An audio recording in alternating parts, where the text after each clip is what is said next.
Okay. Let's begin by taking a moment to pay homage to the Great Master, to He who is excellent, infinitely virtuous, magnificent, unblemished, unfathomable in wisdom, virtue, and concentration. He who is the fount of compassion. As we do so, let us also remind ourselves that this is also us reaffirming our pledge to ourselves, reminding ourselves that we are here with purpose. We have a task to do. We have an ambition to fulfill. So mindful of all of this, let us bring our hands together to chant the Namaskara and pay homage to the Supreme Buddha. Namo tassa bhagavato arahato samma sambuddhassa. Namo tassa bhagavato arahato samma sambuddhassa. Namo tassa bhagavato arahato samma sambuddhassa. There's a good reason why I always take a moment to remind you that the Namaskara is more than just us paying veneration and making worship to the Buddha.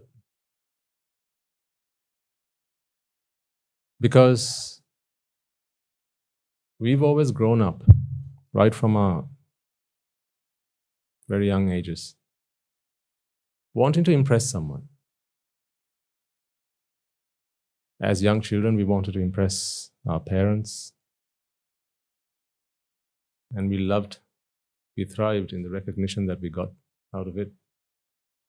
Harmless, but nonetheless. We wanted to impress our friends. We wanted to impress our teachers. We wanted to impress our neighbors. Are you still in that business? Hope not.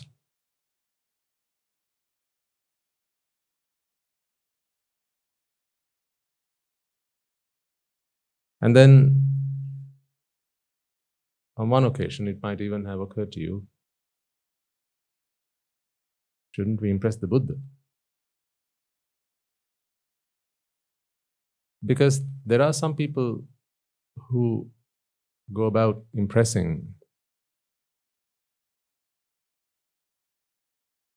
their teachers or spiritual leaders, or maybe even deities, gods, because they believe that if we make a good impression, then we will be in their favor. If we can please them, then perhaps they will look after us. And so, to impress, you got to be looking your best. You got to be doing the right thing at the right time in front of their eyes. So then it doesn't really matter what you're doing in their absence, but what matters most is what you do in their presence, right?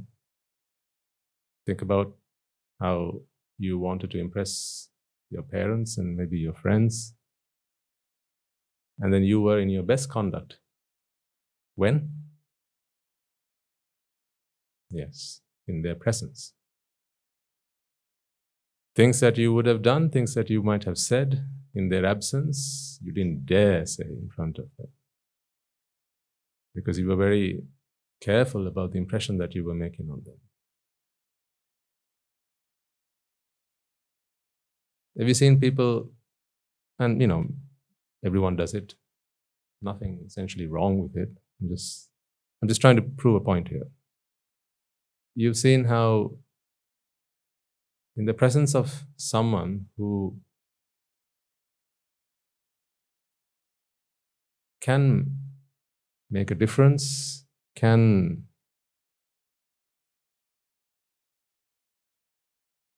call the shots, can perhaps make an impact on people's lives, you'll observe, and you may have observed, that people sometimes behave like a different species altogether.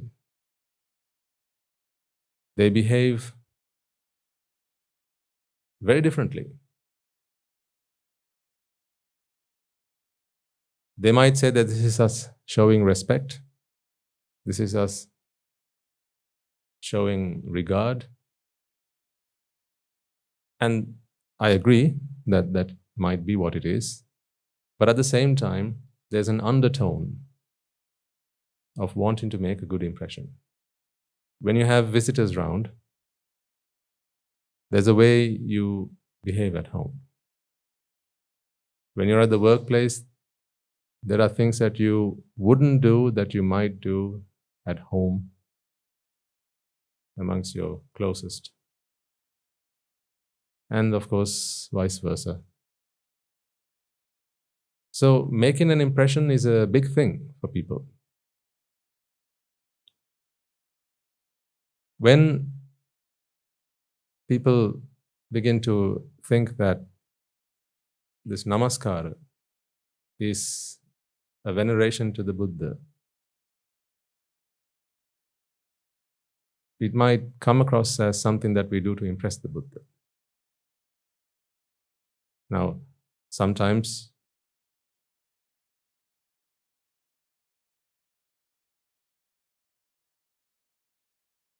they may behave in a certain way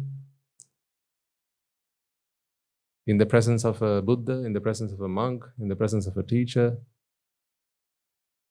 but perhaps in a very different way in their absence.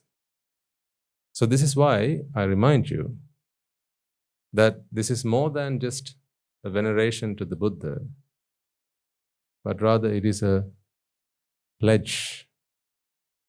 It is an affirmation of your resolve to fulfill your goal.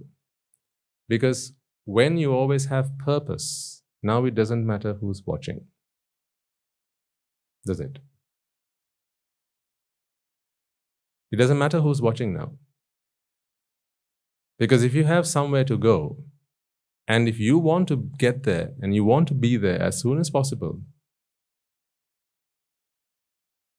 and you have to make steps in the right direction to move you forward, does it matter who's watching? Are you going to move faster when they're watching and then take a breath, take a deep breath, just relax and become lackadaisical when they're not? No, but you would do if what you wanted to do was not actually arrive at your destination, but rather make a good impression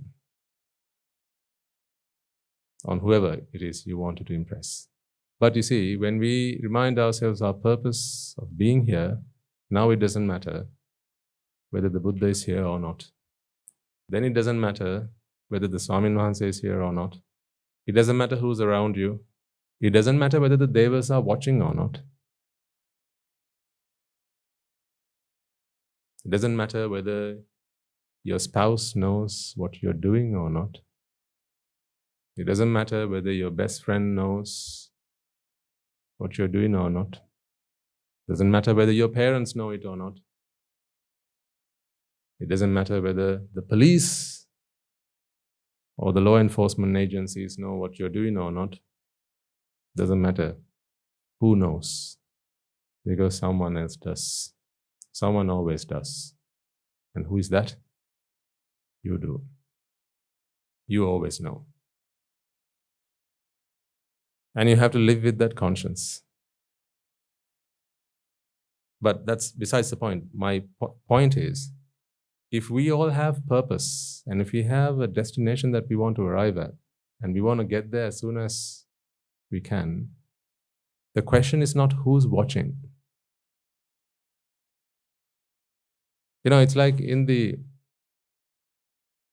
Olympics, it's very important who's watching, because it's they who decide whether you cross the finish line before someone else. So there's a camera, and there's a rolling camera, and it keeps in sync with the runners. So it's very important that they watch. Imagine you are in the Olympics, right? You've been training for so many years, and you're running the 100 meters, and 3 seconds before you and the rest of them arrive at the finish line, there's a power cut. And they have no backup. It would be worse if it were a marathon, wouldn't it? Because now, if they're watching, if they weren't watching, then you wouldn't be recognized as first, second, or third. You won't be standing on that pedestal. But what about when you're training for the Olympics? When you're training for the Olympics, now it doesn't matter who's watching, because now you're actually training against yourself. You find out what was my best time, my best lap time, and then you try to keep beating that. You find out who's the fastest, and then you try and beat that. You try and beat your competition, but your competition doesn't have to be there, and neither do the observers. The truth is, although it is that final race at the Olympics that gets you the medal, that is only the last piece of the puzzle.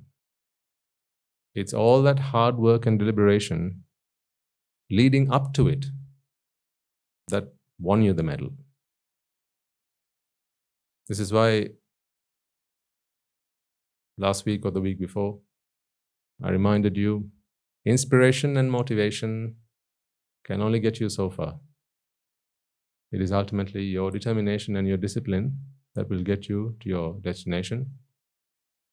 And when discipline is concerned, or where discipline is concerned, it matters not who's watching, because that is what discipline is. Discipline, I see discipline as what you do, who you are when no one's watching. Are you disciplined? It's a very good question to ask ourselves. Who are you when no one's watching? Now, this is a very personal question, and not one I want you to share your answers. Certainly not here, and certainly not with me. Who are you when no one's watching? Take a moment to think about this.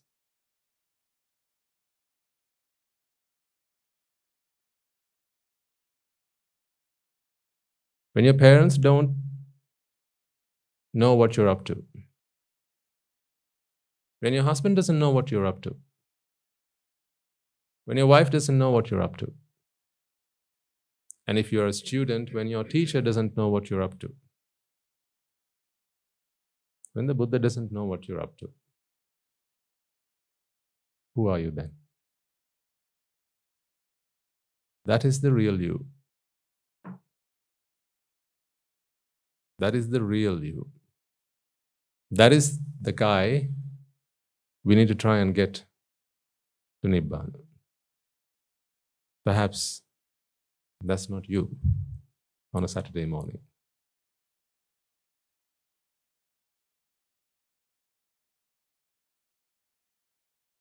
This is reflection time. So put on those thinking hats, reflection hats, and do knock knock right here.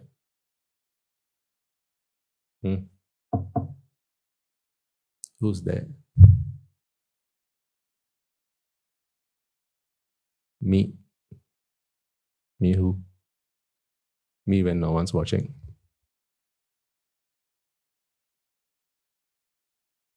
Who are you when no one's watching? If I were to ask you to come up on the stage and give a speech, not about myself. Oh, you've done that so many times. Myself speeches, we do it every day. We grew up doing them. No, but here's the title of that speech. Myself. Yes? Huh? What? When? No one's watching. Shall I give you 5 minutes each? Sorry, not enough time, Swaminathan.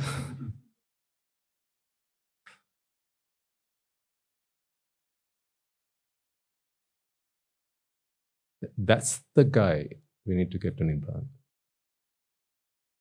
That's the person we need to get to Nibbána. Because that's the real you.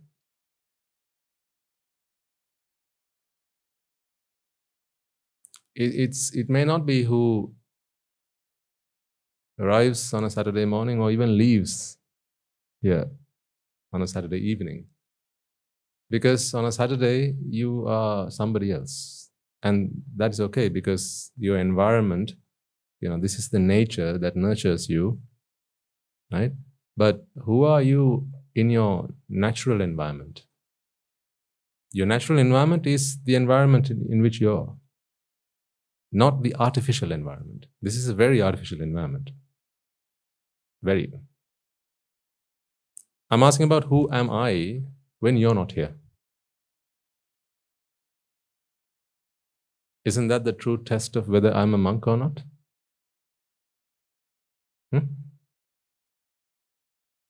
Am I the same person I am when you're not here, sir? When you're not here, madam? Or are you only seeing one side of me? What about the other side? Is there another side? A side that nobody knows? But doesn't anyone know? Someone knows. Oh, yes. You see, there's no such thing as a secret in this world because someone always knows. Nothing is top secret. Someone always knows.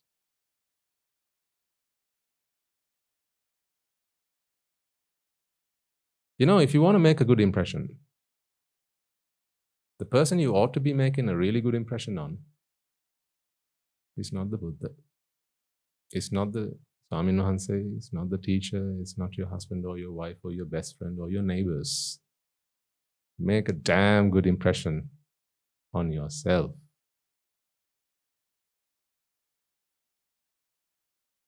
That's who you need to make a good impression on. See if you're impressed with who you are. Because you know who you are, plain and square.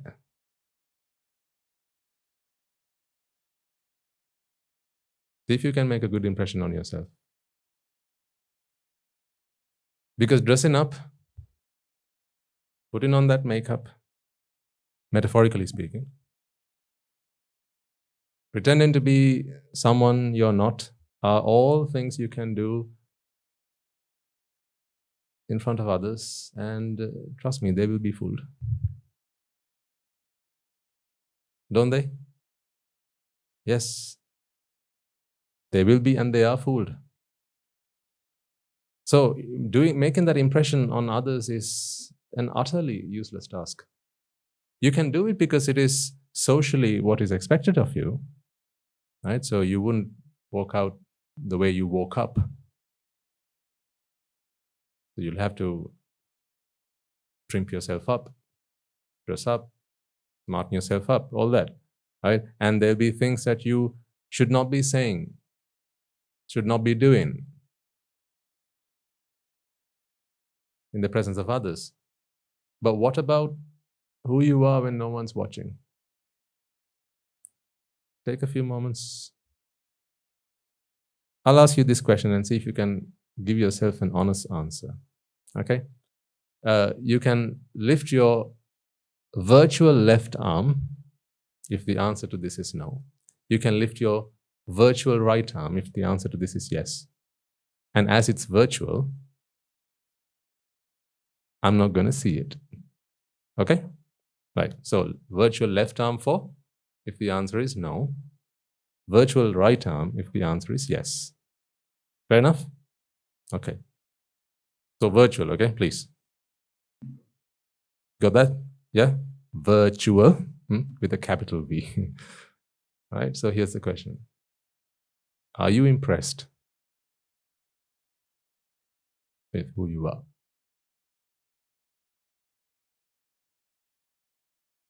Raise your virtual arm.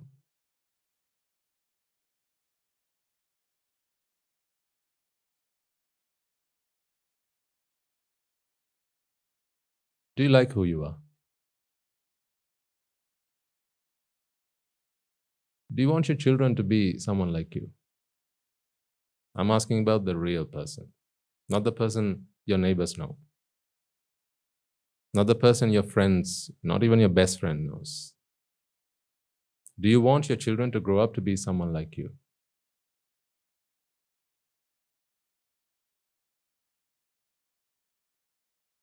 Would you trust someone like you with anything? Absolutely anything.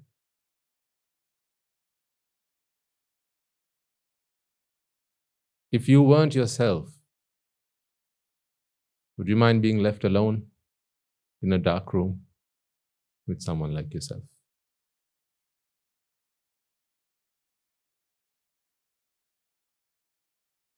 Would you believe every word you say? Would you? Are you impressed by who you are? Right, you can put down your virtual arm. Sorry, I forgot. Suppose it was beginning to hurt you. It does hurt when the left arm goes up and stays up a lot.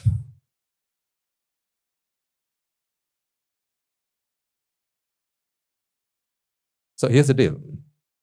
It's okay that it was the left arm for some of you. Correct that sentence? Sorry, I'll stop. It's okay. It's all right. The point I'm trying to get across here is that's the person you need to take to Nibbána. That's the person you need to tame. So let's all come to terms with that, first of all. Namo tassa bhagavato arahato samma sambuddhassa is a pledge for that person. That is an oath that that person takes. At least it ought to be. Because this person doesn't need it.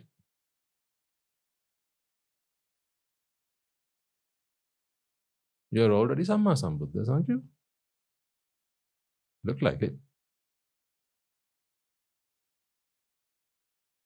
But that person, they've got some work to do, haven't they?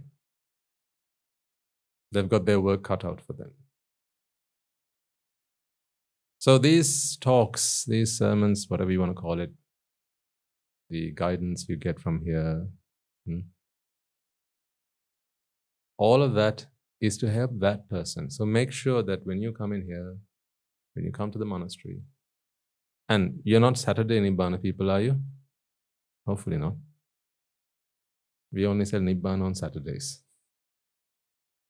It's like the Sunday fair. We have the Saturday fair in which we sell Nibbána. Buy two, get one free. So when you and your wife comes, please bring your child along with you.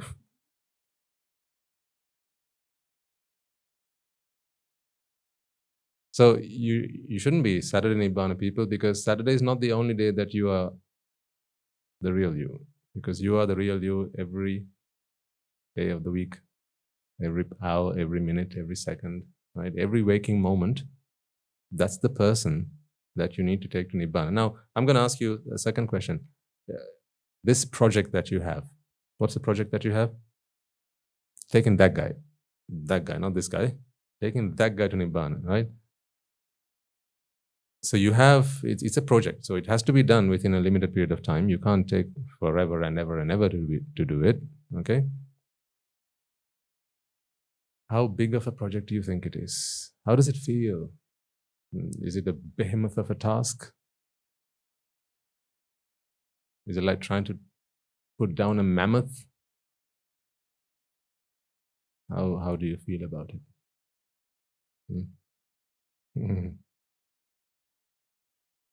But that's okay. Whatever the answers are to these questions, they are rhetoric questions at the end of the day, right? I'm not expecting you to give me any answers, but I want you to be thinking of the answers. I want those answers to sprout up in your mind, and I want you to recognize what those answers are. Because when no one's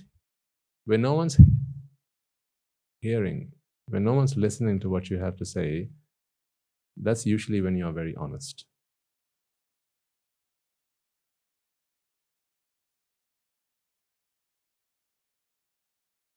What do you mean?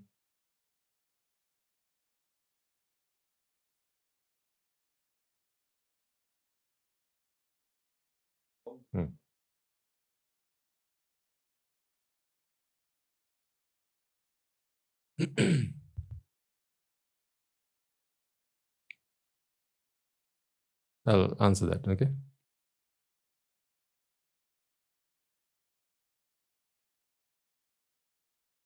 You're most honest when no one's listening to what you have to say. That's when you're most honest. Because when someone's listening to what you have to say, now you filter. You look at their face, you read their emotions, you read their facial features, you read their eyebrows, you read their lips, you see whether it's a smile or a smile turned upside down.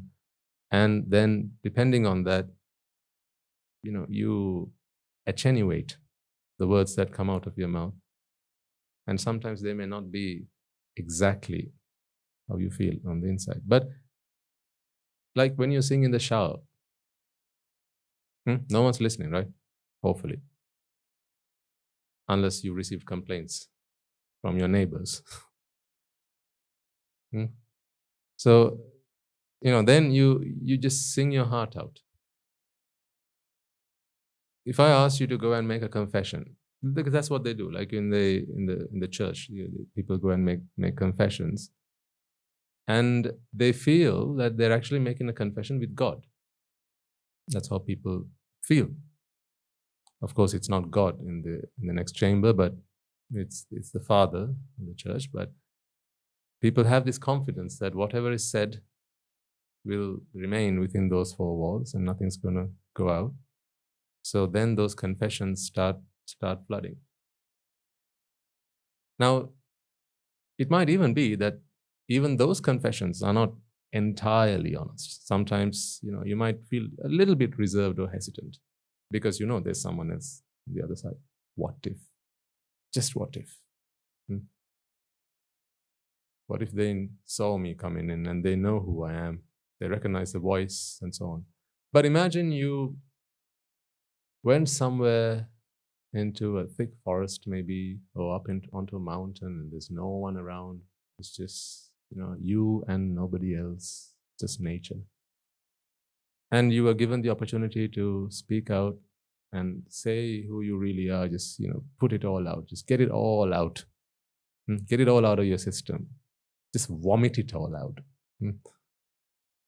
In that occasion, you might be saying things that you might never have uttered in the presence of somebody else. See, all these things that you have to say, someone else, you think they're secrets, but they're not really secrets because you always know. So there's never such a thing as a secret.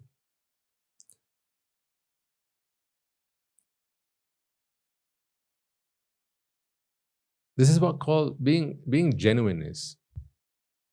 When what you get on the outside is what you are on the inside. So the way I see it, only an arahant is a really genuine person. This is only my take on it, right? So you can agree to disagree.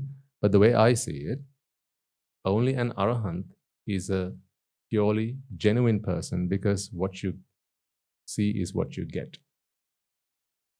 What you see is what you get. Because they don't capture, they don't retain, they don't distort, they don't warp. What goes in goes out. And if you get a moment to talk about what I promised to talk about last week, this week, merits and so on, and how you can make use of the Shásana to earn yourself lots of merit, then we'll touch on this point as well. Because an arahant is a state of mind where what you put in is what you get out.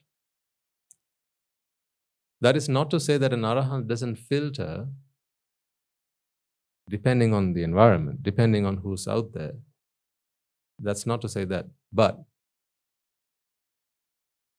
I think the best example I can give you is this.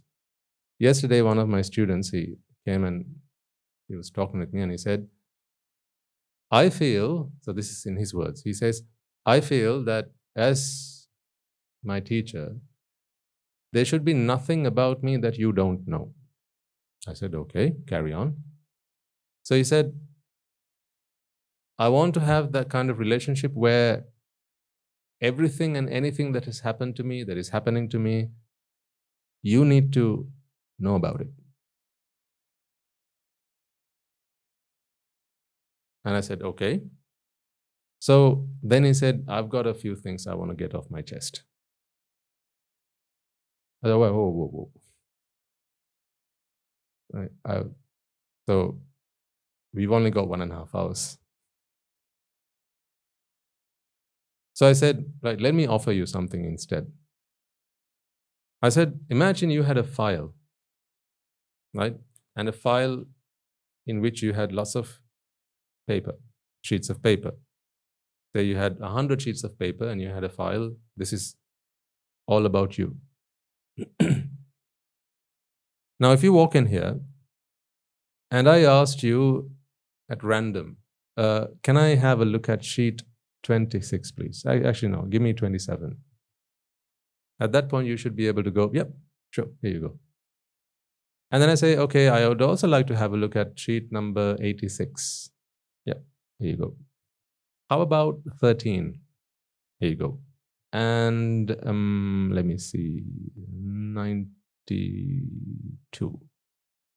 Here you go. I said, that is what I expect from you. I don't expect you to come here and open your file and lay out all those sheets of paper in front of me and then expect me to read all of them in my time, read all of them, and then give you my take on it or mark all of them. That's not what I expect from you. But I expect of you to be able to present your work to me, whichever one I ask for, without any hesitation. That is what I expect. That is the openness that I expect. Do you understand the difference? It's not about coming in front of me and telling me everything you've done from the morning to, right when you go to bed. That's not what I want. But you should be willing, prepared to do so on demand. That kind of person is a genuine person. On demand, they're willing, free, they feel free, they're willing to present whatever they have. This is me, this is me. Which side do you want to have a look at? This side, that side, top side, bottom side, which side? Back side, front side? Yeah, there you go, this is me. So no secrets. I'm willing to show you and present to you anything that you ask me. But that doesn't mean you go around showing everything you've got. So you understand the difference? Right. I want each and every one of you to ask yourself the question, if you were a file and the things that you do in your life were the sheets in that file, the papers in that file, if I, or whoever you might consider your teacher, asks you, can I see sheet number? Does your heart start pounding? Oh no, not that one, not that one, not that one. Okay, you can ask for that one, not that one. And if I ask for 26, do you still say, 26 missing, Swaminathan, I'll give you 25 instead. I've also got 27, it's just one less, one more, right? That's the question you need to be asking yourself. This is the test of genuineness. So the gentleman asked earlier, what if you're fooled? You think you're good. So you had your right arm up, perhaps. But if you're fooled, so that's a good way to find out. In the presence of a teacher, or when the situation demands it of you, are you available? Are you able to present whoever you are entirely and categorically, this is who I am? Or are there bits that you hesitate? So again, I tell you, this is not about walking around showing everyone everything you've got. That's not what it is. There were occasions. Now, even in the discipline, the Buddha says that we have to conduct ourselves in a certain way when we are in the presence of the laity. And we have to conduct ourselves in a certain way when we are in the presence of fellow monks. Right? There's a difference. And for any of you who flick through those pages, you will understand that this is the code of discipline. So that's fair enough. But that's not because, and this applies even to arahants, the most genuine people that you can think of. But that's not because they have something inside that they harbor and that is very different to what they might be willing to show you. But instead, it's because that is the social norm. And it is also done in the best interest of the people that they come across. That is what it is about. So I digress. I'm going to come back to what I want to talk to you about. The true test of how close you are to Nibbána is, do you make a good impression on yourself? Let's be honest, right? Throughout our lives, we've always learned, and that is what people who we've come across have always taught us to do, make a good impression on others. How to win friends and influence people. These are the books that we read growing up. How to win friends. So to win a friend, you got to make a good impression on them. How to influence others. And to influence others, you got to be able to make a good impression on them. How to get that job. How to perform well at a job interview. To do that, you got to make a good impression on others. To find your life's partner. How do you find a good partner? There are books written, volumes of books written on this kind of stuff. Again, you got to make a good impression on others. And when the elections are near, what do you see people doing a lot? Making a good impression on others. It's what you see every day, all night long. But are they really impressed by who they are? Of course, we can't speak on behalf of them, but we can all speak on behalf of ourselves. If let's imagine I was able to do, was it Dolly, the clone sheep? Dolly? Molly? Huh? Dolly. Thank you. So imagine we did a dolly on you. Just imagine we did a dolly on you. What do I mean by that? We cloned you, right? So looks the same, thinks the same, knows everything about you. Okay? But they speak freely. They speak freely. Now you can't control what they say. They will speak freely, and they're their own individual being. Okay? Now say they're in this room. Now we've done a dolly on you, and they're all stood outside, and they're very talkative as well. Unlike you, they're very talkative. So whatever comes to their mind, they just speak out loud, right? Okay, trying for that virtual arm going up again. I'm going to ask them to come in here one by one. And all day long, all they do is just jabber, jabber, jabber, jabber, jabber, all the things that just come to their mind. Now you stand them in front of a restaurant, they'll just say whatever comes to their mind. You take them and stand them in front of the TV, they'll say whatever that comes to their mind. You take them and stand them in front of a girl, they'll say whatever comes to their mind, right? So They stood outside. Shall I ask them in?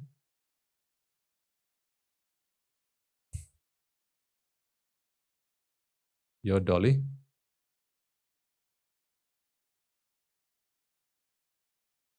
Huh? Oh, you're already thinking, where are they? Let me at them. This room ain't big enough for the two of us. Right. The truth is, right? Everyone's got secrets. But they're not really secrets because you know them.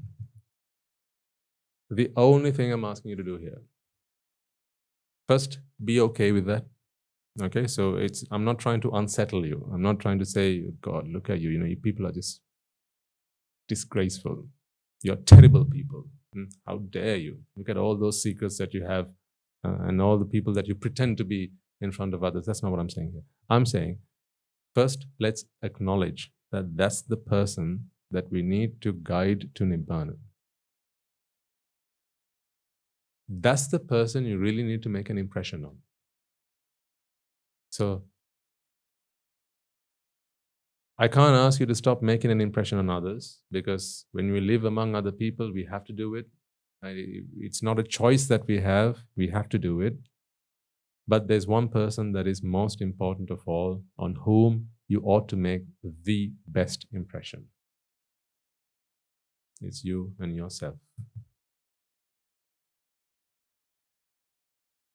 Make sure that you make a damn good impression on yourself.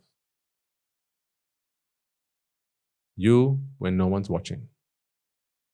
You when no one knows what you're up to.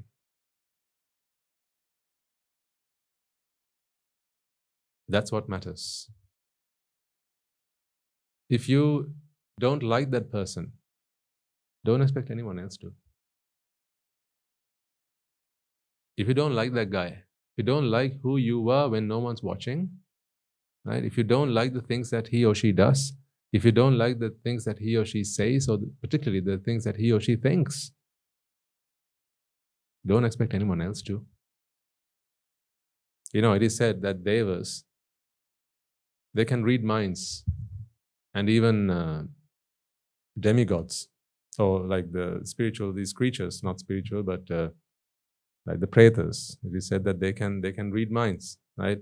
But human beings, you and I, very seldom people have that ability. This is all hearsay. I've never experienced it, but it is said that there are some people who can read minds, telepathy. But it is also said that the devas, they can read you from a distance, because they can see your aura. So when you're radiating a certain kind of aura, they know what you're thinking. So apparently there's a color for when you're feeling desirous. There's a color for when you're full of aversion, full of anger. And there's a color when you're full of delusion. And then there's a color, apparently. So there isn't really a color, but there's a representation in the visual world. Apparently there's an aura which you give off, which you emanate when you're free of desire, aversion, and delusion. So that is what they say. The Buddha's aura reaches 10,000 world systems. Now, there are people, or there are beings who know then what you think, but just not the people that you live with. And even if none of them existed, there's still you who knows what you think. That's the person we need to take to Nibbána. That is on whose behalf you took that oath in the morning. Namo tassa bhagavato arahato samma sambuddhassa. It's on his behalf. It's on her behalf.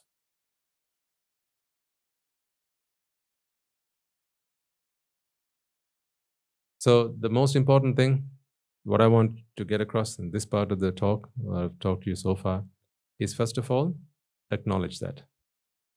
Okay? Accept, right? Okay, now I understand.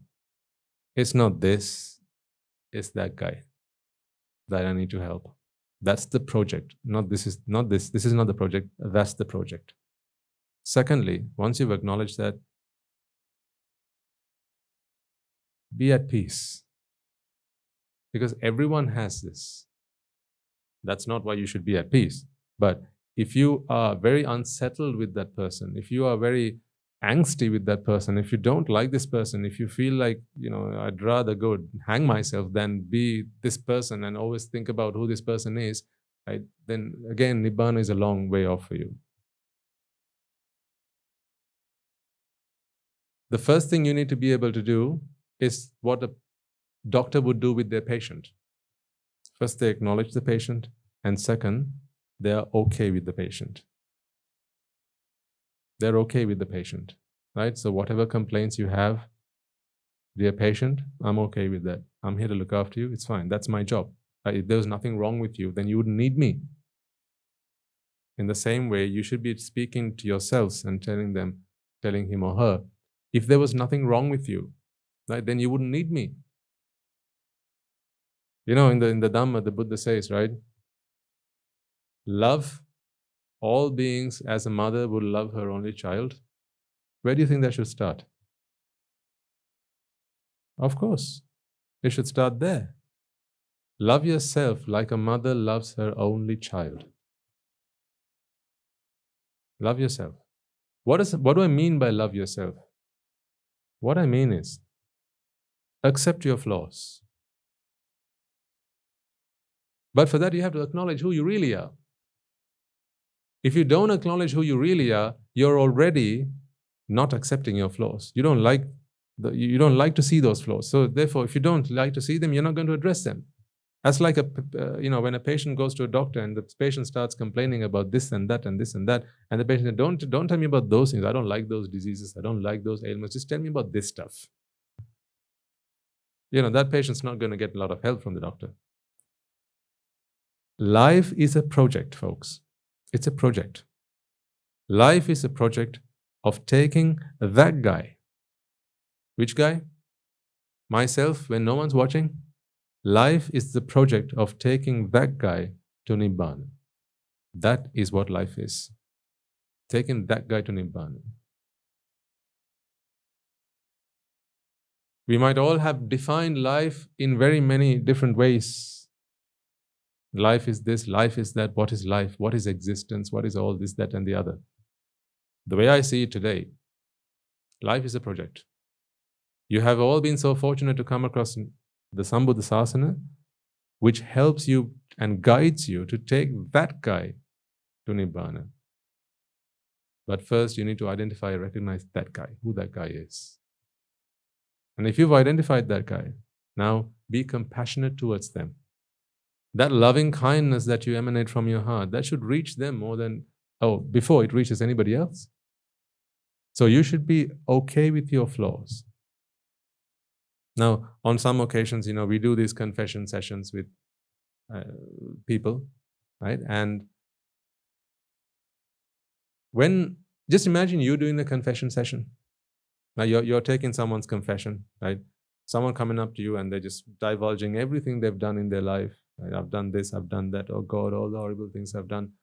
And sometimes, they stutter, they stammer, they just can't get it out of their system. But, you keep on trying to ease it out of them, and eventually they come across and they give you what they've done, right? What is your response usually? If a best friend were to come up to you and, say, I want, something's really bothering me. It's something I did when I was 15 years old and now I'm 35 and it's just really weighing me down and I just want to get it off my chest, right? What would you normally say? Yeah, come on, just let it out. Tell me, it's all right, whatever it is, I'm okay, I'm here for you, right? You'd say that, wouldn't you? And then if you say something and, it's like it's one of the worst things that anyone has ever done, right? Now you'd still say, hey, it's all right, you got it off your chest, right? I'm here for you. That is what friendship is, right? That is what metta is. That is what loving kindness is. So if you can do it for a friend, you know what I'm going to say next? The things that people do for their friends, they struggle to do half of that for themselves. People are so patient, so willing to lend an ear, so willing to hold a hand and listen to everything that they say for a friend. But and if they struggle, then you'll try and get it out of them. Come on, it's all right, I'm here. Let's take that next step. Tell me what you've got. Tell me what's bothering you. But when something happens to you and it starts bothering you, right? You go into denial mode. No. That didn't happen to me because I just wanted to think about it. That didn't happen to me. Denial is not just a river in Egypt. It hurts you. You can't address the problem until and unless you acknowledge it. That's why if you're going to take one thing from today's talk, folks, the one thing I want to take from today is identify the real person that you're trying to heal, help, take to Nibbána. And who's that person? You, when no one's watching. First identify them and then acknowledge them. Once you've acknowledged them, the next thing I want you to do is show them your loving kindness. Give them your compassion. Be gentle. Tell them 100 million times, it's okay. It's all right. It's okay, I'm here for you. Don't torture them. Don't suffocate them. I say them because he/she, okay? Don't hurt them.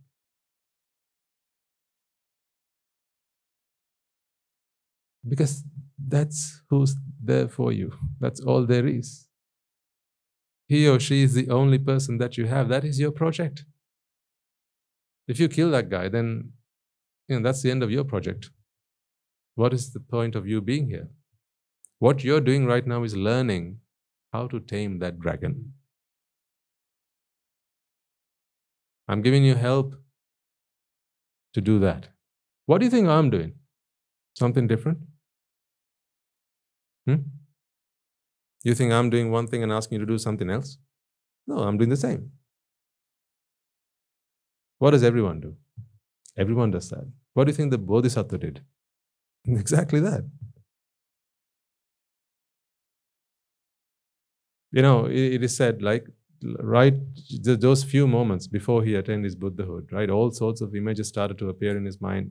Not in his mind, they say, like the Tanha, Rati, Raga, and, all these people appeared in front of him, trying to lure him, right, through sensual desires and all sorts, right? Now, that may be true. The way I read it is, he is now battling with the defilements in his mind. That's the way I read it. All those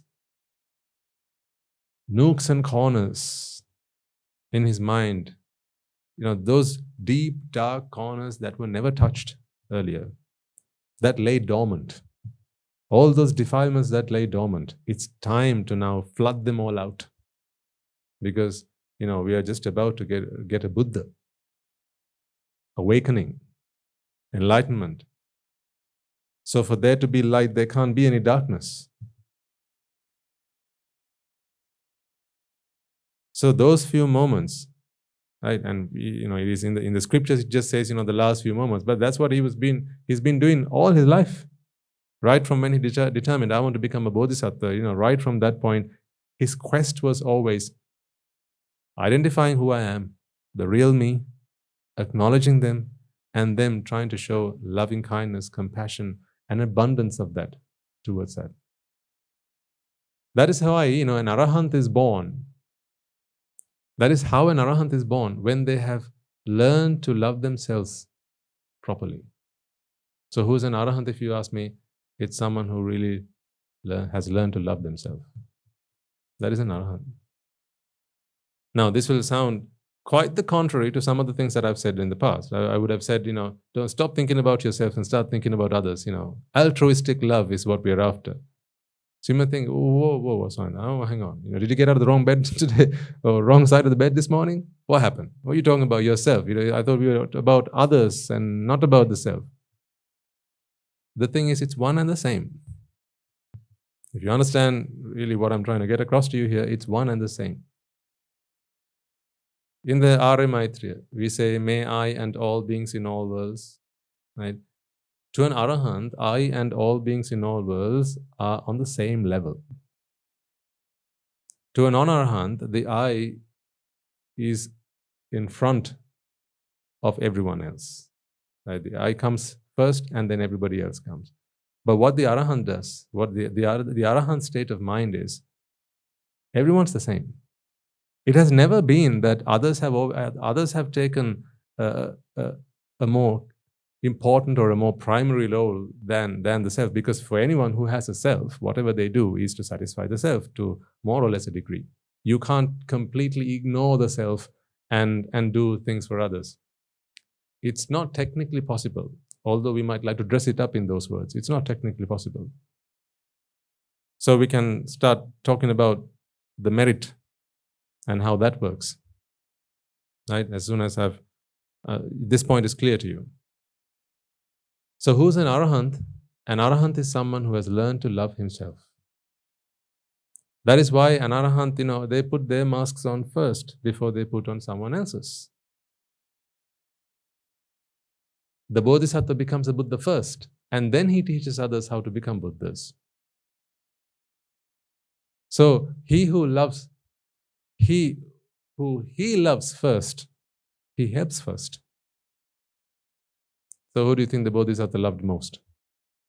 Himself, of course. And who should you love above all? Yourselves. Huh? What are you going on about, son?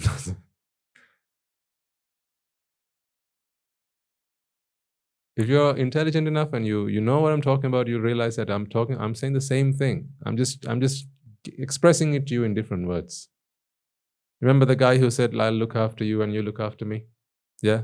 And what was the response? No, let me look after myself for you and you look after yourself for me. Right?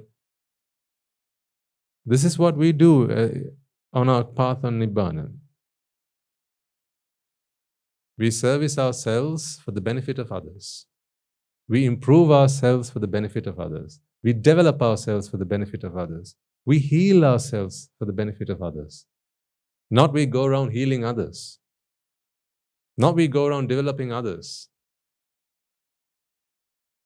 But of course, it will say, there's a fine old saying, in the service of others, we help ourselves, right? No one becomes great, or people become great by helping others stand up or rise up. Right? These are really good sayings, and that is true. So how is that and this? Is that one and the same? Are they different? You might ask. You can't help another person unless and until you are in a position to be able to help them. So what you do is you look at the bigger picture. You realize that I have to help all these people, and to help them, I have to make sure that I am helped. So where do you start your helping? Yeah, but for whom? For all. That's the mindset. Look at what Guru Handru does. Fine example of that. Right? If he wanted to attain Nibbána and do it just for himself, right? He wouldn't have had to do all this. And I'll have you know that his original idea was to isolate and get himself into into some kind of isolation and into a forest somewhere, and that was his original plan. But all that changed because he realized that that is not his purpose. That is not his purpose of having come into this world. But today what he does is, he studies what's going on around. He looks at all the people that comes to him looking for help and support and guidance. He looks at all the people who looks for his benevolence. And he develops himself. He's learning Hindi. Now he's started learning Telugu. Right? Before long, he'll start another language. I think by the time he's gone, he'll probably be speaking 10 or 15 languages, if I'm not mistaken. Yeah, more than that, I imagine. He's already honed 2 or 3, so Because he feels, what he says is, see, he's working on himself for others. He's working on himself for others. Not working on others for yourself. Working on yourself for others. So if you really love yourself, then you will start working on yourself. You'll improve yourself. But ask why? Because until and unless I do that, I can't help all. So one for all. So try and engineer your lives and design your lives in that way. And the more you start thinking about the other people who need your help, oftentimes, from where I'm sat in the kuti, I see that mountain range far away. That's just where the mountain range touches the sky, and that's the horizon. And so from time to time, when young people come and they talk to me and they say, I need some motivation, I need some inspiration, Swami. I say, look at those. Can you see those mountain range over there? That's where I look at from time to time. He says, why do you look there? Because I said, beyond those mountains, there are many scores of people who've never even seen me or heard me. They've never seen the Buddha. That's why they're on that side of the mountain.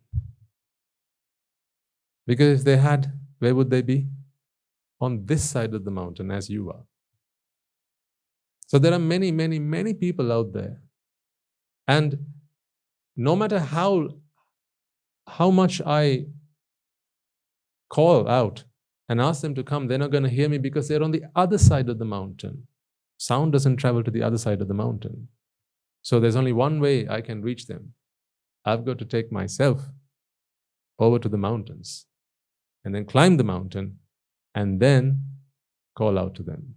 That's the time when they're going to hear me. So if I want to help all those people on the other side of the mountain, then there's no point me staying here expecting that they will arrive one day. I have to go there and I have to talk to them. I've got to take myself where they can hear me. Isn't that motivation and inspiration enough for you, Buddha? All those people who are suffering out there, you just think about yourselves, folks, for a second. Just think about how much you found peace over the last few years. How much peace have you really found over the last few years? Think about it. How much are you at peace with yourselves? Those days, there was still that when no one was watching, and you didn't know how to tame them. You didn't know how to tackle them. You didn't know how to deal with them because they were out of control. Weren't they? Like a drunken ox, weren't they? Right? Whenever they wanted something, you just went after it. Whenever they felt like something was getting in their way of something, you just got in the way and said, right, I'm going to destroy whatever stands in my way to happiness and I'm going to go and get it. Look at the things that it made you do. Think about all the regrets that you have in your life, the things that you wish never happened. All the events in your life which, if you were given the opportunity, you would go back and erase. Think about it for a second. Those, they burdened you. Isn't that why you came here in the first place? That they were, because there were chapters in your life which you chose to ignore. The chapters in your life which you despised reading over. There were so many stories that you had that you would never have shared with your parents, your children, your spouses. Those were the parts of your life that you really disliked. And there were time and time again you wished, oh, how I wish those things never happened. And how I wish today that I can learn to be at peace with it. But I can't, I struggle. So you came here. That's why I came here. That's our story. That's why I came here.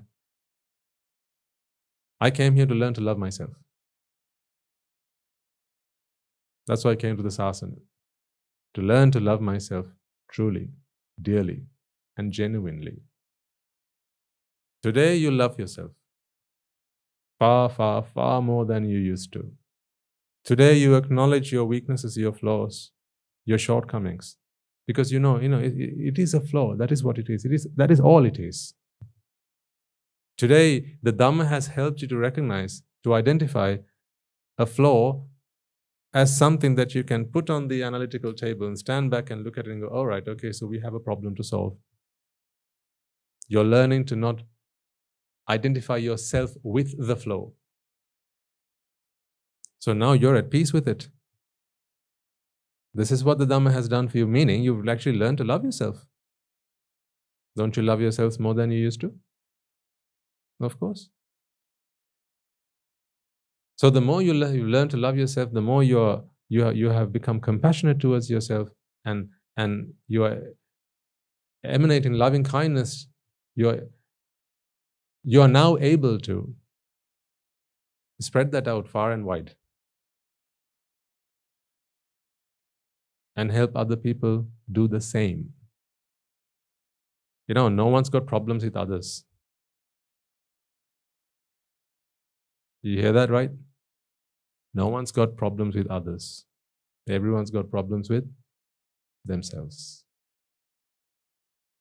No one's ever suffered because of a problem they've had with somebody else. Right, tell me who said this. This is a quote. I've always suffered because of problems I've had with others. Who said that? No one.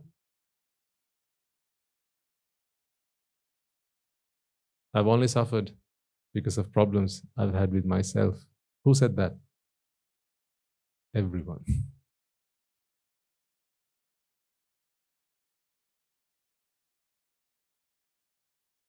When you feel angry, do you really think it's a problem you have with somebody else?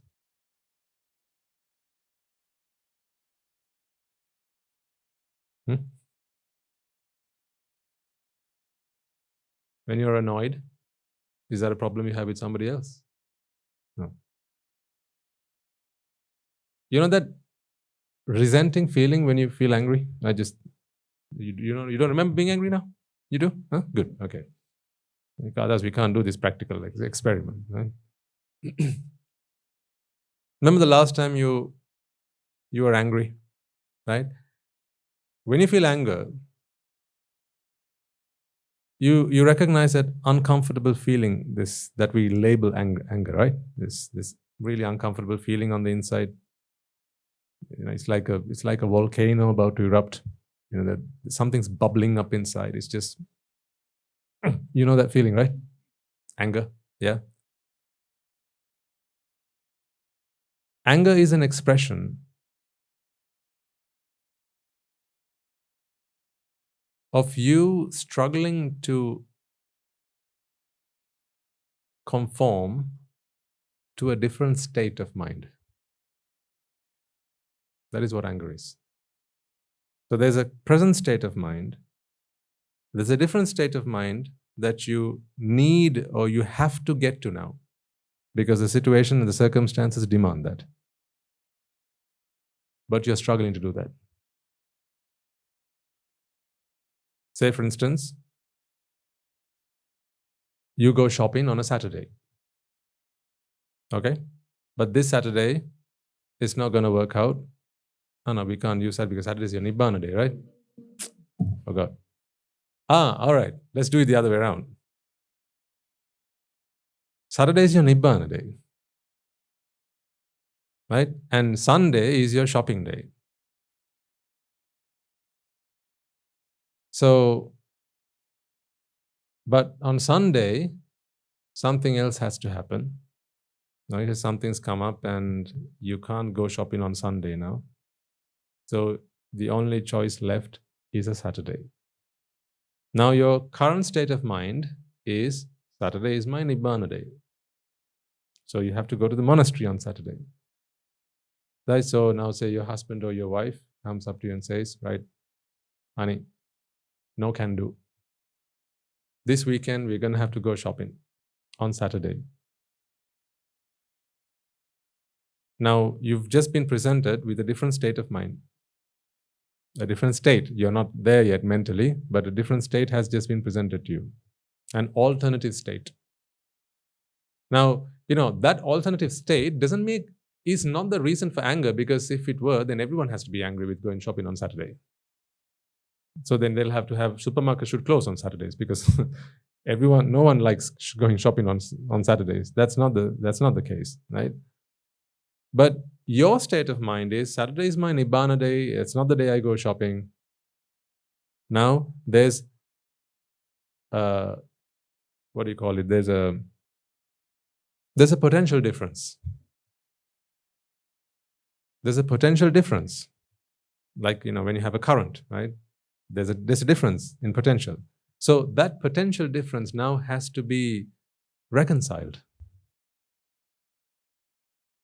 So now you have to change. I'm just giving you a very simple example, and I want you to start thinking about what was the situation with me last time that happened to me. Right? Something or the other makes you angry. What was that thing that made me angry? Maybe someone, sat in your bed, or maybe someone, untidied your bed, and that's not how you left it. Maybe someone didn't do the dishes. Maybe someone, maybe didn't someone used your mug, and they hadn't washed it. Maybe someone didn't sweep the room. Maybe someone didn't close the door or lock the gate. Whatever. Or maybe someone didn't give you the right change. All sorts of things can happen. Maybe someone stepped on your foot. Maybe someone bumped into you and didn't apologize. Maybe it was the dog. Right? So whatever it is, you have a state of mind which you have decided, this is the Wipáka that I like. Right? My state of mind conforms with this Wipáka. Right? And this is what I want, this is what I like, this is what gives me pleasure. So you have really isolated a configuration of Wipáka as one that you are at peace with. Now there's an alternative state. That state itself does not cause pain, because there are plenty of people in this world who are in that state of mind. It's just you who has a problem with that. So the time it takes you to switch from this state of mind to that state of mind is the time that you're going to be angry. Meaning, the time it takes you, that potential jump that you need to make from this state to that state is the duration you're going to experience that uncomfortable feeling of anger. Why am I talking about anger? Peace? Loving yourself? How did you come into this? Who cares? So you need to learn to love yourself. I was saying, people never had problems with others. Yeah, all the time we only had problems with ourselves, right? So you see, if there are two states, and one state of mind is the one you're in, and the other state of mind is the one that is the potential, there's a potential difference between yours and that is when you have a problem. It's not the state itself, but the fact that you are not there yet. And the situation demands that you have to make that jump. Isn't that when the problem is? If the situation didn't demand it, then you're all right. If circumstances didn't demand that, you have to change, then you're okay. No one's angry then. But the situation, the circumstances demand that you change, but you're not ready to change. That friction, that resistance, and the duration through which you're going to go through that change is that time where you're going to experience anger. And it might even be that at one point you make that switch, and then from there on, switching back is going to make you angry again. Yes or no? So you decide, all right, fine, then let's go shopping on Saturday. Fine. Saturday is my shopping day. I'll listen to the sermon online. So from today on, I'll do that on a Sunday. Right, fine. So now you've decided that, you've settled on that, and then 3 weeks later they say, you know what? I think we should go shopping on Sunday. Don't like Saturday shopping anymore. What? Never happened? where you've made this jump and then someone says, now you got to jump back? When Simon said jump, never happened in your life where you had to change yourself to adjust to a different situation, a different arrangement, right? And then you were asked to change back. See, the very situation that you were in, the thing that you liked, now you don't like. Because that is why I explained to you that this feeling of anger is that potential difference. It's neither of the states. It's neither here nor there that you have the problem. The problem is the difference that you have to change.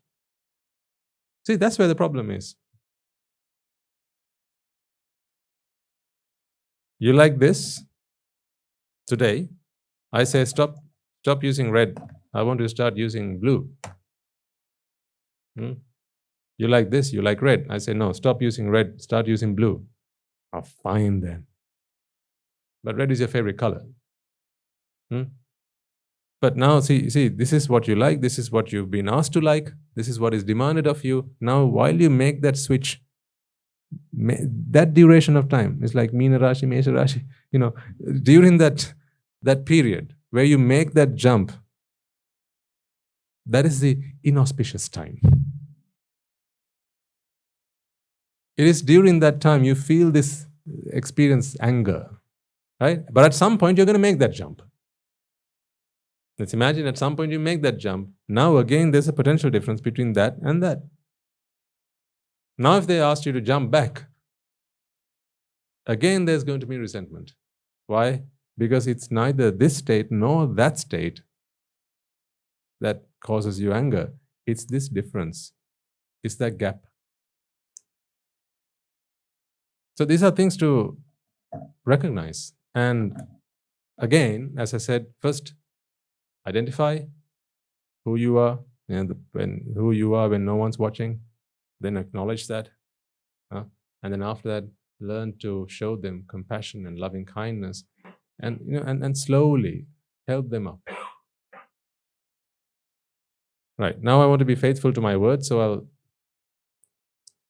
extend what we've been talking about so far to explain to you what I promised to.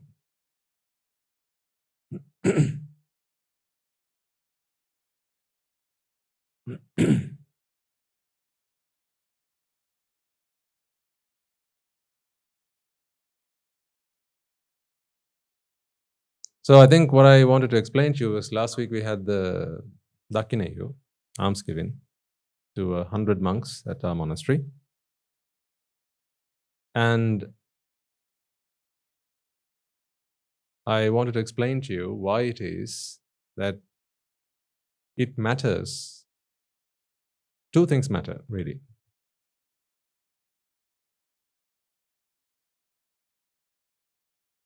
Who you make the offering to and who you are when you make that offering. These are the two things that matter. The offering itself matters nothing. It does not matter at all. What matters is who you offer to and who you are when you offer. So if you asked, I'll ask you this question, right? So this is not a virtual. I think you'll have an answer to this pretty straightforward. Which one is more meritorious? Offering a 10-course meal or offering a jam sandwich? Which one's more meritorious?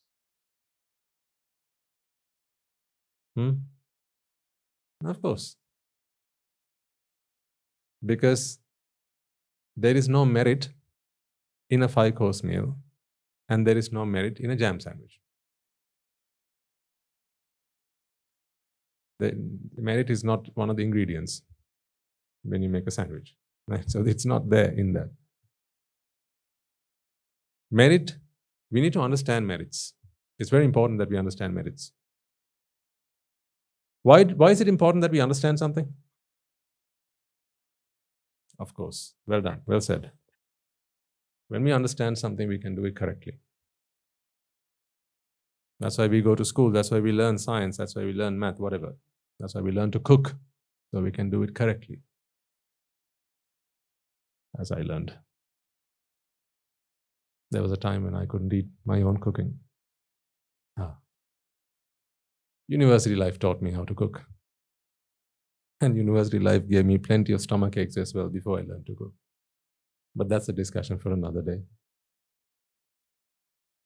So what we need to understand, why we need to understand merits, is because once we understand it, we can do it correctly.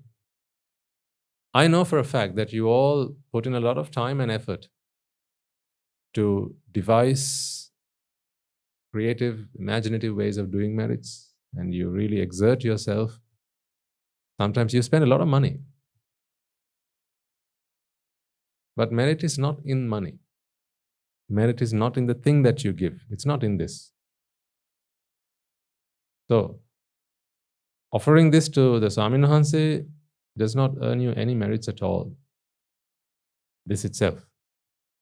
So if you had a robot, for instance, who would come and offer this to the Swamin Wahanse, no merits would be earned because this itself has no merits. See? There isn't any. Otherwise, if you were to eat this, that's a good point actually. If merit was in the food that you offered, right? Eating lots of it should give you what? Make you very meritorious, right? That's a fantastic point.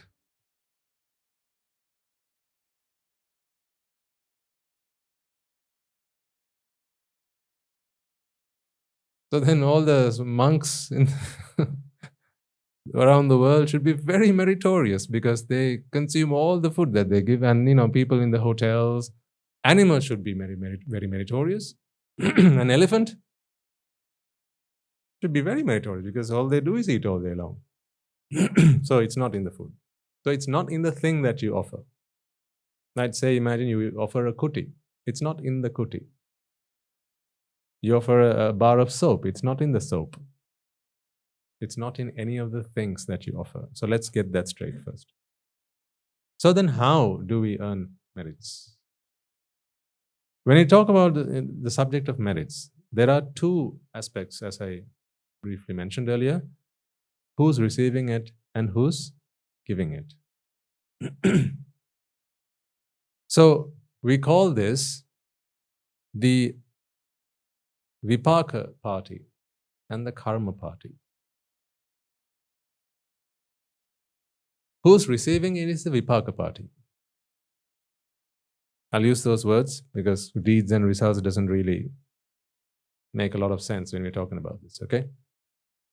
And we all understand what Wipáka is, right? Wipáka are the fruits of the karmas, which are the deeds. Yeah. Something like that. So the Wipáka party is the who receives it. The karma party is who you are when you give it or do it. So what's happening on the inside and what's happening on the outside. Now, there's hardly anything you can really do to control who's receiving it on the outside. I mean, you have some control over it, but not a great deal. And the reason for that is, when we talk about this, what is it about that party? Right? What is it about that party we are talking about here? It's about how pure it is. Because after all, this is all just energy. And so I'm trying to give you a three-dimensional exposition of how merits work. But merits are a very two-dimensional thing, right? Because when we go switch into the three-dimensional perspective, we switch off from talking about merits and demerits. What really remains after all is just give and you shall get. It's that principle. And you'll have to stop thinking about it in terms of who's giving and who's getting, because the who's completely drop out of the picture when we start talking about the three-dimensional perspective. But bear with me and you'll understand what I'm trying to show you here. So the Wipáka party and the karma party, these are the two parties that are involved in a meritorious deed or an unmeritorious deed. I'm going to talk about merits just for now. It's about how pure it is that makes the difference. How pure it is. So what are the things that defiles this energy? 3 things the Buddha has named: desire, aversion, and delusion. So these are the defilements. Defilements defile pure energy. That is why they're called defilements. They defile. They defile pure energy. They defile something that is pure. So what is out there is energy. And pure energy is defiled by desire, aversion, and delusion. Things that only the mind can do. Nothing else can do desire, aversion, and delusion. It's all mental. These are mental creations. And of course, you know that desire, aversion, and delusion are all based in ignorance and attachment, right?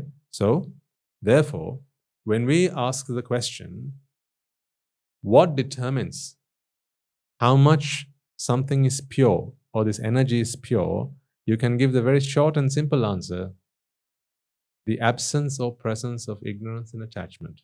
Because ignorance and attachment lead to the rise of desire, aversion, and delusion. Their absence makes something impure. So I beg your pardon. Their presence makes something impure, and their absence makes something pure. What is this something? I'm talking about energy here. Why? Because I'm giving you a 3-dimensional perspective on merits. So here we're talking about energy.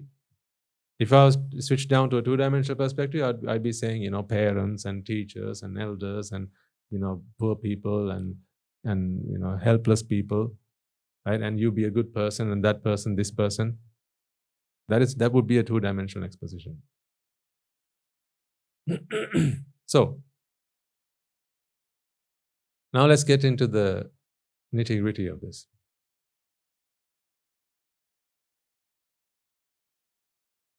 Let's take for a second who we might identify as.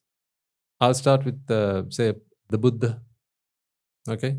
Now I think you've been in enough sermons to know by now that who is the Buddha is the wrong question to ask. Because the Buddha is not a who. If the Buddha were a who, then this is simply what? Clay. Yeah? This is simply bricks and mortar and clay. That's all this is. If the Buddha were a who. But the Buddha is a what. Because the Buddha is a what, this statue now has significance. That is why you see the Swami Nuhanse go in and worship in by the statue, because the Buddha is not a who, because that is not the Buddha. Let's be honest. We all know that he passed away 2,500 years ago. And if the Buddha passed away 2.5 millennia ago, then that certainly cannot be the Buddha. So then why do we go and worship? Because the Buddha is not a who. The Buddha is what. So what is Buddha? Buddha is purity. Is purity. The level to which pureness can be achieved, whereby there is absolutely no defilements. None whatsoever. It's pure as pure can be. Now we start talking about Buddha. This is enlightenment, awakening. Okay? And you can also think of it as a comprehension or understanding. But when you talk about energy, right, that is pure energy. Undefiled energy. Now, that's the Wipáka party. So now let's just talk quickly about the karma party. So let's say it so happened that you have the opportunity to go and make an offering to a Buddha. Okay? When you go make an offering to a Buddha, whatever offering it is that you make, now does what the offering itself matter? Is there merits in what you offer? No. Remember, merits are not determined by what you offer. Merits are determined by how pure the receiving party is and how pure the giving party is. These are the 2 factors that determine that, not the object that you offer. So let's get that straight. So one might ask then, should I just, give them a handful of, what, sand? You could, if you really wanted to, but it's not going to be of much use. I mean, there's a fine line between being intelligent, wise, and being a hypocrite, right? Having lots of wisdom and not Shraddha, and no Shraddha makes you a complete hypocrite. It makes you, it takes out the humanness about you. Shraddha, Viri, Sati, Samadhi, Prajna, these are the 5 faculties that we all need in our quest for Nibbána. So it's not enough just to have lots of Prajna and absolutely no Shraddha. Shraddha is important. So therefore, if you see a poor man, right, or see a beggar, right, you're not going to walk up and think, right, Swaminatha said, it doesn't matter what you offer, I'm just going to give them a very small part of what I have. I can give a lot, but it doesn't matter what I give. The quantity doesn't matter, is what Swaminatha said, because it's not in the object. So then I'm just going to give them a very small part. There you go. And I've got all the merits I wanted. It doesn't work like that. I'll tell you why it doesn't work like that. I'll tell you why it doesn't work like that. Because, people might start to get into that false notion, right? If merit is not in the object, right? Let's say 2 friends go for a meal, and you have one dish, right? And you think, I want to do some merits. If merit is not in the object, then therefore it's not determined by the quantity. Therefore, I'll take all of it and give him a handful.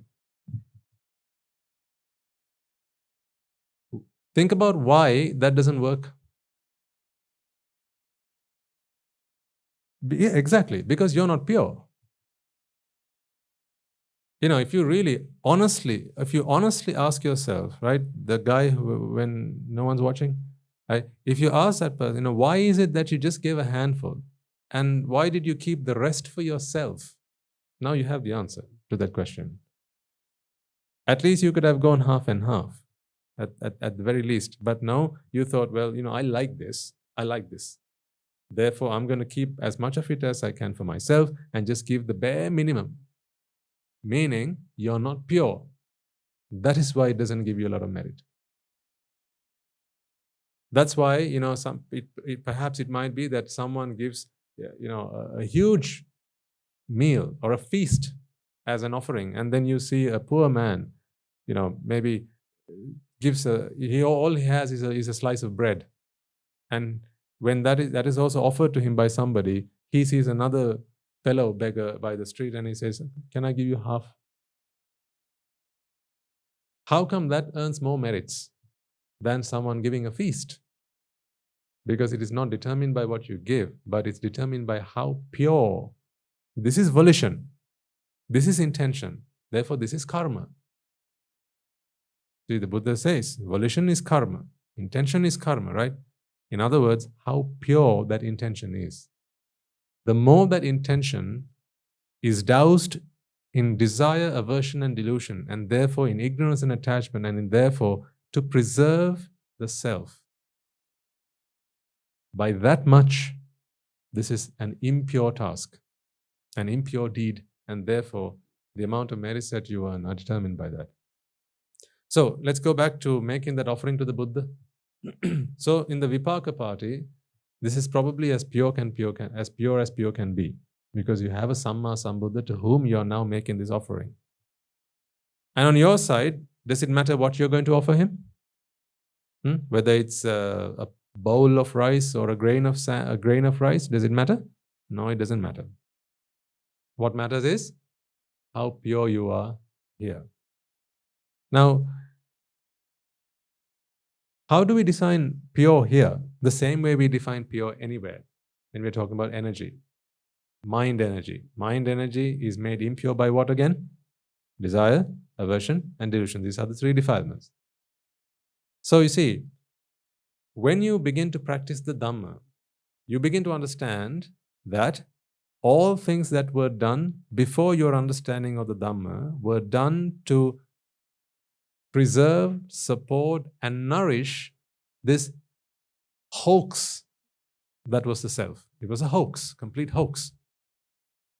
It was a falsehood. Yeah. Anytime you acted with desire, anytime you acted with anger, aversion, anytime you tried to measure yourself against others, right? It was always a time where you were dealing with the self and trying to position it against the other selves that you thought were out there, but none of them were out there. You just thought they were there. So all those efforts were an effort to sustain, maintain, preserve, and nourish this hoax. People hate to be fooled, don't they? That's one of the worst things that you can do to someone, right? People don't like to be cheated on and they don't like to be fooled. But the irony of it is, you don't like it when your best friend cheats on you, right? You don't like it. How about when you cheat yourself? That seems to be okay. Throughout samsara, you have been fooled to thinking that there's a self that you have, and that self is what you need to nourish and preserve. And for that purpose, you have done all things, but they were all based in desire, aversion, delusion, because desire, aversion, and delusion has no place. They have no place where there is nothing for them to achieve. Think about why desire, aversion, and delusion exist. Those words are too long, so I'm just going to say DAD. Okay? Yeah. Think about why DAD exists. They are there for a purpose. That purpose is to nourish the self. That's why they exist. They are there to separate. What does desire do? Natti rago samannaggi. There's no fire like desire. What does fire do? It consumes. It consumes. Desire is a device that you can use to separate. Now think carefully about what I'm trying to explain to you here. I've not explained this to you in these terms before, so I want you to open your minds and think about what I'm trying to explain to you here. Desire is a device that helps you to separate. See, what does desire make you feel? That you want things, right? Desire is when you desire things, meaning you want to be their sire. The sire. You're the sire. What is the sire? Sire is the king, right? When you want to feel king, when you want to feel the owner, owner kena? Yeah. When you want to feel the owner, when you want to feel the sire, right? That's when you desire. So you want something to be yours.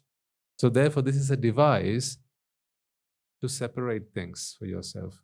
For yourself. So now do you not see that where there is no self, there's no place for desire? Because why separate? For whom? The question will come. Can we put aside some? Come on. You're going to have to answer that question. For whom? You have an answer. For whom? For this guy, for that guy, whoever. Yeah, for the self. So that's where desire is. Now think about aversion for a second. See, again, we talked about what aversion was a moment ago. So that was a nice segue into this. Aversion is where you have a state of mind and there's another state of mind that the situation demands, circumstances demand, and now you need to make that switch, right? And that switch becomes uncomfortable. That switch is that potential gap that you need to jump, right? But you have a resistance. Why is there resistance? Because that is not what the self likes. So therefore, you try and avoid making that jump as much as you possibly can. With desire, you try and make things yours. With aversion, you try and avoid things which don't bring you happiness, which you don't like, which don't comply with who you feel you are. So again, where there is no self, there is no room, there's no place for aversion. And then you have delusion, good old delusion. The trickier one. It's the trickiest of them all. Because delusion is always there. Behind desire, delusions there. Behind aversion, delusions there. Delusion is what gives you the illusion of self. Wherever there's delusion, you have the illusion of a self, and therefore now that self has to be placed somewhere. Right? Whenever there is something, you have to place it somewhere, right? Whenever there's something, you have to place it somewhere. The only time you don't have to place something is where there is no something. Yeah. So everything in this world is equal. Everything in the universe is equal. Which one's better? Light energy or heat energy? Tell me that. Which energy is better? There's no answer to that, because light energy can be converted to heat energy and heat energy can be converted to light energy. So therefore, they're one and the same. Just a different configuration. But when you feel that you are a separate entity, when you feel this illusion that there's a separate personality, a separate entity, a separatedness, now that has to be placed in relation and in, either above, below, or at the same level as another one of those. This is the illusion that delusion creates. And once you have this position that has to be determined by this illusion of self, now if you place it in one place, right, that's why now you can understand why delusion is the undertone of both desire and aversion. Because when you have to place this somewhere, if you get to place it somewhere nice, right, you need somewhere to park this, as Guru Tero says, right? If you have a car, you're a driver, you need a car park, right? So if you have a separatedness that you experience, you have this self that you have to nourish. Now, there are pastures which you like, and there are pastures you want to avoid. Meaning, in other words, where you park this thing, where you position this thing, where you place this thing. What is this thing I talk about? This feeling of self, this perception of self. So therefore, underlying both desire and aversion, there is delusion. So desire, aversion, and delusion, none of them have any place where there is no self. So where there is no self, all there is pure energy. That is why when there is the perception of a self, and therefore desire, aversion, and delusion, which come running to nourish that energy is impure. And therefore, the amount of merits, the quantity of merits that can be accrued by engaging with that mindset is also diminished. Answer this question for a second. How much interest does money that you have in your pocket earn you in a bank that pays the highest amount of interest? Money is in your pocket. There's a bank which pays the highest amount of interest, but money is in your pocket. How much interest do you earn for that money? None, right? Because the money is with you. You got to invest. You got to deposit before they start paying you interest. This is what happens. Remember I spoke with you a moment ago, the Arahant is not someone who captures. The Arahant is not someone who retains. What you put in is what you get out. True genuineness, right? But where there is desire, aversion, and delusion, these three are the devices that help to sustain and nourish the self. And then therefore, when there is a self, there's always parts of this energy that it wants to harbor for itself. Now, this is where karma starts to happen. See, energy is universal. Energy is for all, like the air we breathe, like the water that we drink. It's for all. It's like food. It's like the ground. It's like earth. It's for all. It's not separate for each and every one. So energy, Wipáka is like that. It's for all. Because they're also Wipáka. Sunlight is Wipáka, not the bar, soap. Light. Right? The oxygen we breathe is Wipáka. The water we drink is Wipáka. This is all Wipáka. But you see, what happens when ignorance and attachment creeps in? People separate it for themselves. Wipáka energy works in the same way. Wipáka is for all. It's not for one. But what happens is, when ignorance and attachment comes in, and then self comes in, now desire is one of the devices that is there to nourish the self. So therefore, whatever it likes, it has to creep for itself. There are certain Wipákas it will want to keep for itself. So when that Wipáka comes, the mind goes into action. Desire gets working and starts to capture that energy for itself. Do you understand what I'm trying to express? Yeah. Right. Desire starts to capture the energy that is for all, for itself. The energy is universal, it belongs to all, but what desire does, it captures it for itself. This is craving. Aversion does the same, because wherever there is aversion, it is simply the potential difference between what you desire and what the current situation demands. So even when you're angry about something, you're still thinking about what you like, right? That is how one can be made angry. If I give you this, you don't like it, then I can ask you the question, well, what do you like then? So you always have the answer, I like this. Meaning, even when you don't like something, you're still desiring something. So again, you're capturing. And when we talk about illusion, which is always, the underlying energy, the underlying force between desire and aversion. Now, this is quite technical, but I'm trying to give you an explanation as to how merits work from a three-dimensional perspective. If this doesn't make sense, ignore all this and just carry on doing merits. Keep calm and just doing merits. Okay, but I'm just trying to explain to you for my benefit, and in case it makes you happy as well, right? Why merits have such a big place, and why the Buddha Shásana is the best place to be earning merits. Right? If you understand that, why do we try and make an effort to learn anything? So we can do it correctly.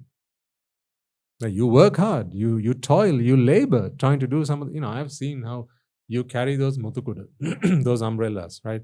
You give shelter to the Swaminathanas and you are in the sun. So you're making a sacrifice there. Or when perhaps, you're washing the feet of the monks as they enter the Dhamma hall, right? The Swaminatha only has to be stood there for 2 or 3 seconds, but you're there washing the feet of 100 monks out in the scorching sun. So, I see how much you put yourself through to engage in those merits. Maybe cooking a meal, maybe offering the dana, maybe washing the alms bowls, maybe washing the toilets. I know because we have a water shortage these days, right? We've asked our devotees to refrain from washing those toilets, but usually on a Saturday, I think they get washed like every time someone goes to the toilet, the entire facility gets washed. That's how much our devotees, are committed to earning merits in the name of the Shásana. Right? That's a lot of work. I don't believe in work for the sake of work. I believe in work for the sake of results. Otherwise, it's just work. What's the point of just work? Work is just energy expended. If you don't get anything back for it, it's just energy expended. Efficiency is 0. We don't do like that. We want to get the most out of the energy that we spend. So therefore, when I see all of you working hard, right, trying to do as much merits as you can, the other day I got the opportunity to pack some of those mutukudas into the bags that were there to keep it safe for the next week. Right? And the amount of time that you must have put to put in those sequins, right, one after the other. Someone told me that there was one person who prepared this mutukuda, and I saw it, I was like, wow, how many sequins are there on this? And there were like so many pebbles and so on. Each sequin or each pebble that attached to it, chanting Buddhaguna. Each and every one of them. It must have taken this man or woman at least 3 weeks to prepare that, by my guess. So all that time put into it, and all that effort, all that focus to doing that, because it's not like a sequin is this big, right? There's tiny little things, and you put gum on one and attach it, and by the time you take the next one, what happened to the last one? It's back on the floor, right? So it's a very laborious task. So I want you to earn as much merits out of it because you're already putting in the time. So that's why I'm trying to explain to you here how it works. Because when you understand this, then you're wise, you're full of wisdom about it. You can do it insightfully. Right, now coming back to the point I was trying to say, ignorance, attachment are the driving force behind desire, aversion, and delusion, and all three of these defilements are there because you have to nourish the self, right? So I asked you the question, how much interest does money that is in your pocket earn at the bank that gives you the best interest rates? 0. You have $1,000, you deposit 500, and 500 is in your pocket. What do you earn interest for? The 500 that you put in, right? And the other 500 in your pocket, you earn nothing. The same concept applies here. Whatever and by how much you give, by that much you get. Now let me explain what I mean by that. Whenever there is a self, there is a separation, meaning there's a capturing going on. You want to capture it for yourself.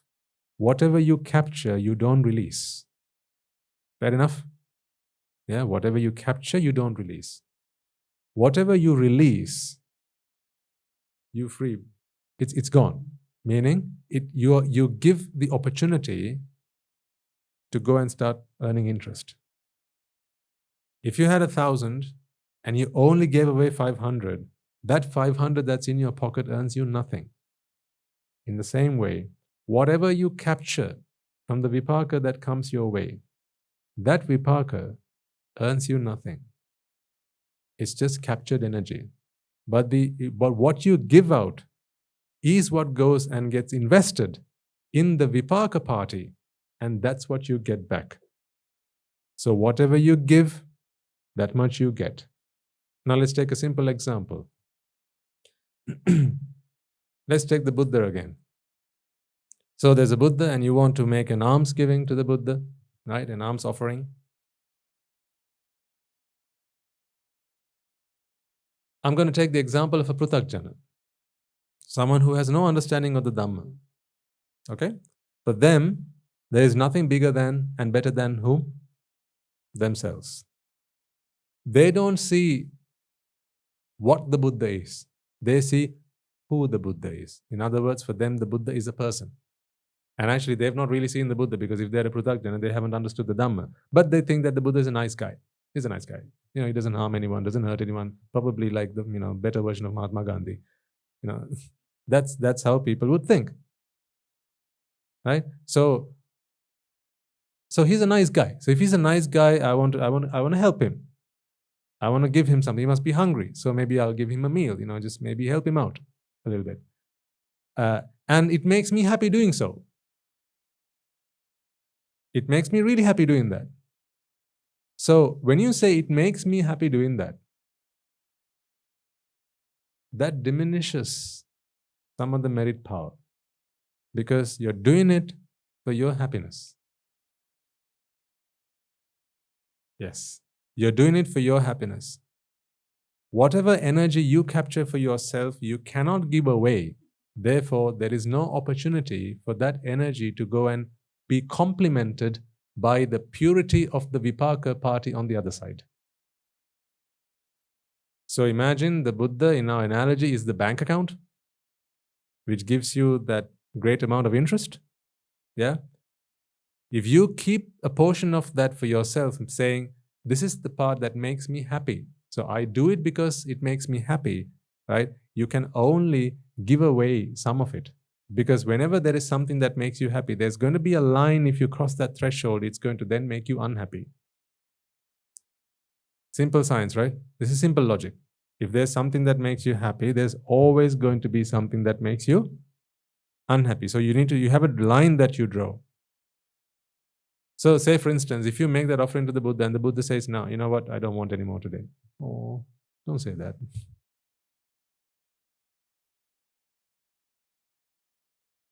When Mahaprajapati, the queen, she came to offer that robe that she'd worn, put in her hard work and labor, and she wanted to offer it to whom? She wanted to offer it to the Buddha. Yeah? Think about that story for a second. You all know the story. I'm just reminding you, right? When she came and said, I want to offer this to the Supreme Buddha, she met Anandathero, and the Anandathero said, right, I'll go and convey the message to the Buddha. And when the Buddha received the message, what did the Buddha say? No, I don't want to accept that. Imagine Anandathero having to go and convey that message back to the queen. Your Majesty, unfortunately, the Buddha does not accept your offer.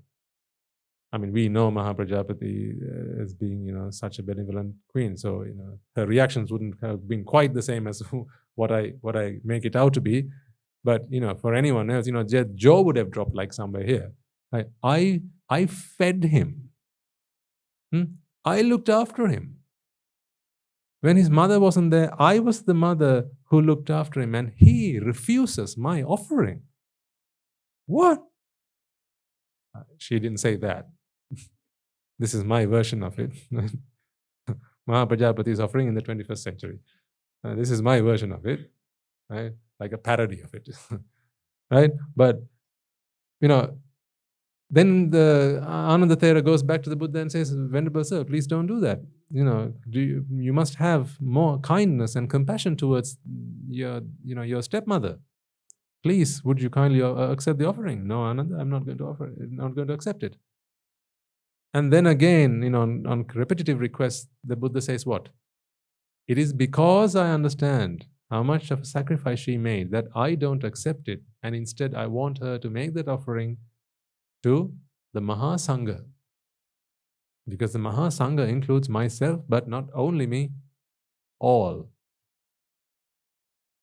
All minds engaged in the effort of freeing themselves from the impurities that defile mental energy.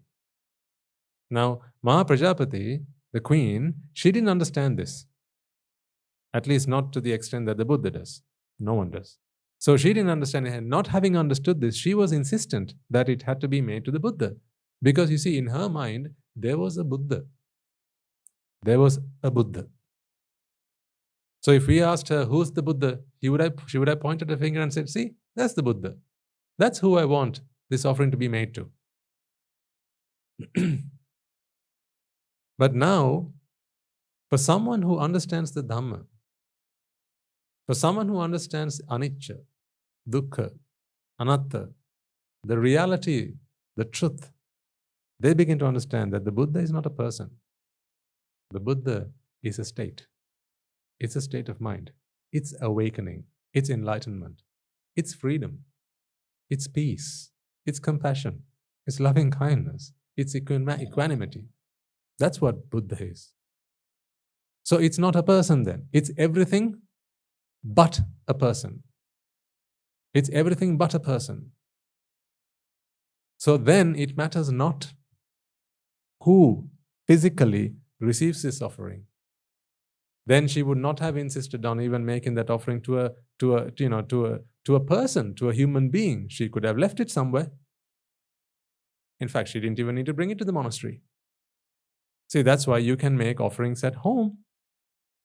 You can offer flowers at home. You don't have to bring it to the temple, do you? If you put flowers on a dish and leave it at home, right, or a flower vase and leave it at home and bring it to the temple, difference in merits? Any? None whatsoever. The Buddha puja that you do at home and the Buddha puja you do at the monastery, any difference in merits? None whatsoever, provided you are pure. That is why in the Buddha's discourse, we talked about this on Thursday to our Swaminahanses and the Anagarikas and Anagarikas.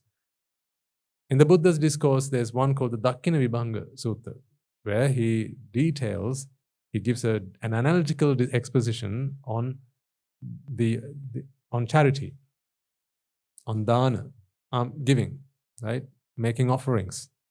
And there he describes how it is far more fruitful and far more rewarding to make an offering to a human being than it is to make an offering to an animal. Now the answer should come to you, why? It is because that is determined by the Wipáka party, how pure that mind is, free from desire, aversion and delusion. Because it is the Wipáka party and the karma party together that complement each other to give you the full quantity of merits that you earn. Like when you go to the bank, right? The bank's interest rate and the amount of money that you deposit together determine how much interest you're going to earn out of it. It's not just the bank's interest rate, and it's not just the amount of money that you're going to deposit. These two factors have to work together, right? They're complementary. And it's the same concept there. So then the Buddha says, it is far more fruitful and far more rewarding than to make, it is far more fruitful and far more rewarding to make a single offering to someone who's virtuous than it is to make an offering to many, many scores of human beings who are unvirtuous, who are vile, vicious. And he goes on. He says it is far more virtuous, so far more fruitful, far more rewarding to make an offering to one who's an aspirant to becoming a Sotapanna aspirant, than it is to make an offering to a human being who is virtuous. It is far more rewarding and far more fruitful to make an offering to one person who has attained the state of Sotapanna than to make offerings to many people who are aspiring to become a Sotapanna. Why? On each occasion, what happens? What is this grading that the Buddha is talking about? Purity, indeed. Purity on the Wipáka part, in the Wipáka party. How pure the receiving party is on the Wipáka party. And there's another reason for that I, when I was reflecting on it, that dawned to me. You see, because one might ask, why is it that is the case? How come it is more pure means more merit? And I think it's something like this. The purer it is on the Wipáka party, the more benefit that is to be gained by making that offering. How so? An animal takes what you offer it and hardly gives anything back, because pretty much all, if not most of it, it retains for itself. It might, the cow might give the cow dung, and maybe later on when it's gone, it might give its flesh, but while it's alive, it might give milk, but I don't think the cow does it intentionally. And I've got some manure, hold the bucket, it's coming. I don't think the cow does that, right? But that's why. But then take a human being who's so self-centered. Why are they so self-centered? Because they don't know any different, right? A human being that is self-centered will make use of anything that comes his way to nourish himself and nourish his self. Then what happens when you become a Sotapanna? Now you begin to understand this self-business is complete nonsense. Right? From here on, my quest and my purpose in life is not to nourish and foster the self, but rather to extinguish and exterminate this self, because that is what suffering is all about. And the more he does that, who else benefits? What is Nibbána again? What are we doing here? We love ourselves for others, right? So a Sotapanna person who loves himself now, he really understands begins to understand what love is. He's the one who really understands what love, he/she, right? Understands what love is, now begins to express that love, exuberates that love to all sentient beings. Because it is only a Sotapanna who can really do the Arya Maitreya. We've talked about this in the past. Until then, any love that you express is dirty love. That's not pure love.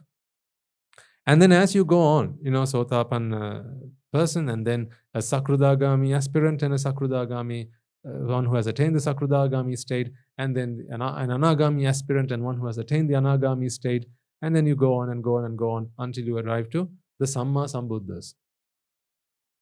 Right? Now, at this point, the Buddha says, there is one thing that is even more virtuous, or rather even more fruitful and even more rewarding than making an offering to a Supreme Buddha. Yes, and there's one more. He says it is the contemplation, yes, contemplation, reflection of anicca, dukkha, and anatta. So, before I continue with that, now is it clear to you why making offerings to the Sambuddha Shásana from the Wipáka party gains you a lot more than making an offering elsewhere? It is not because I'm a monk.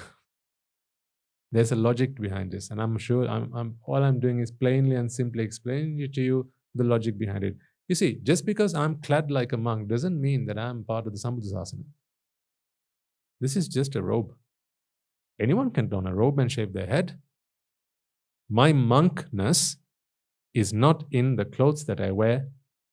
It's in how pure I am and I'm trying to become by ridding myself of desire, aversion, and delusion. Because the more I do that, the more selfless I become.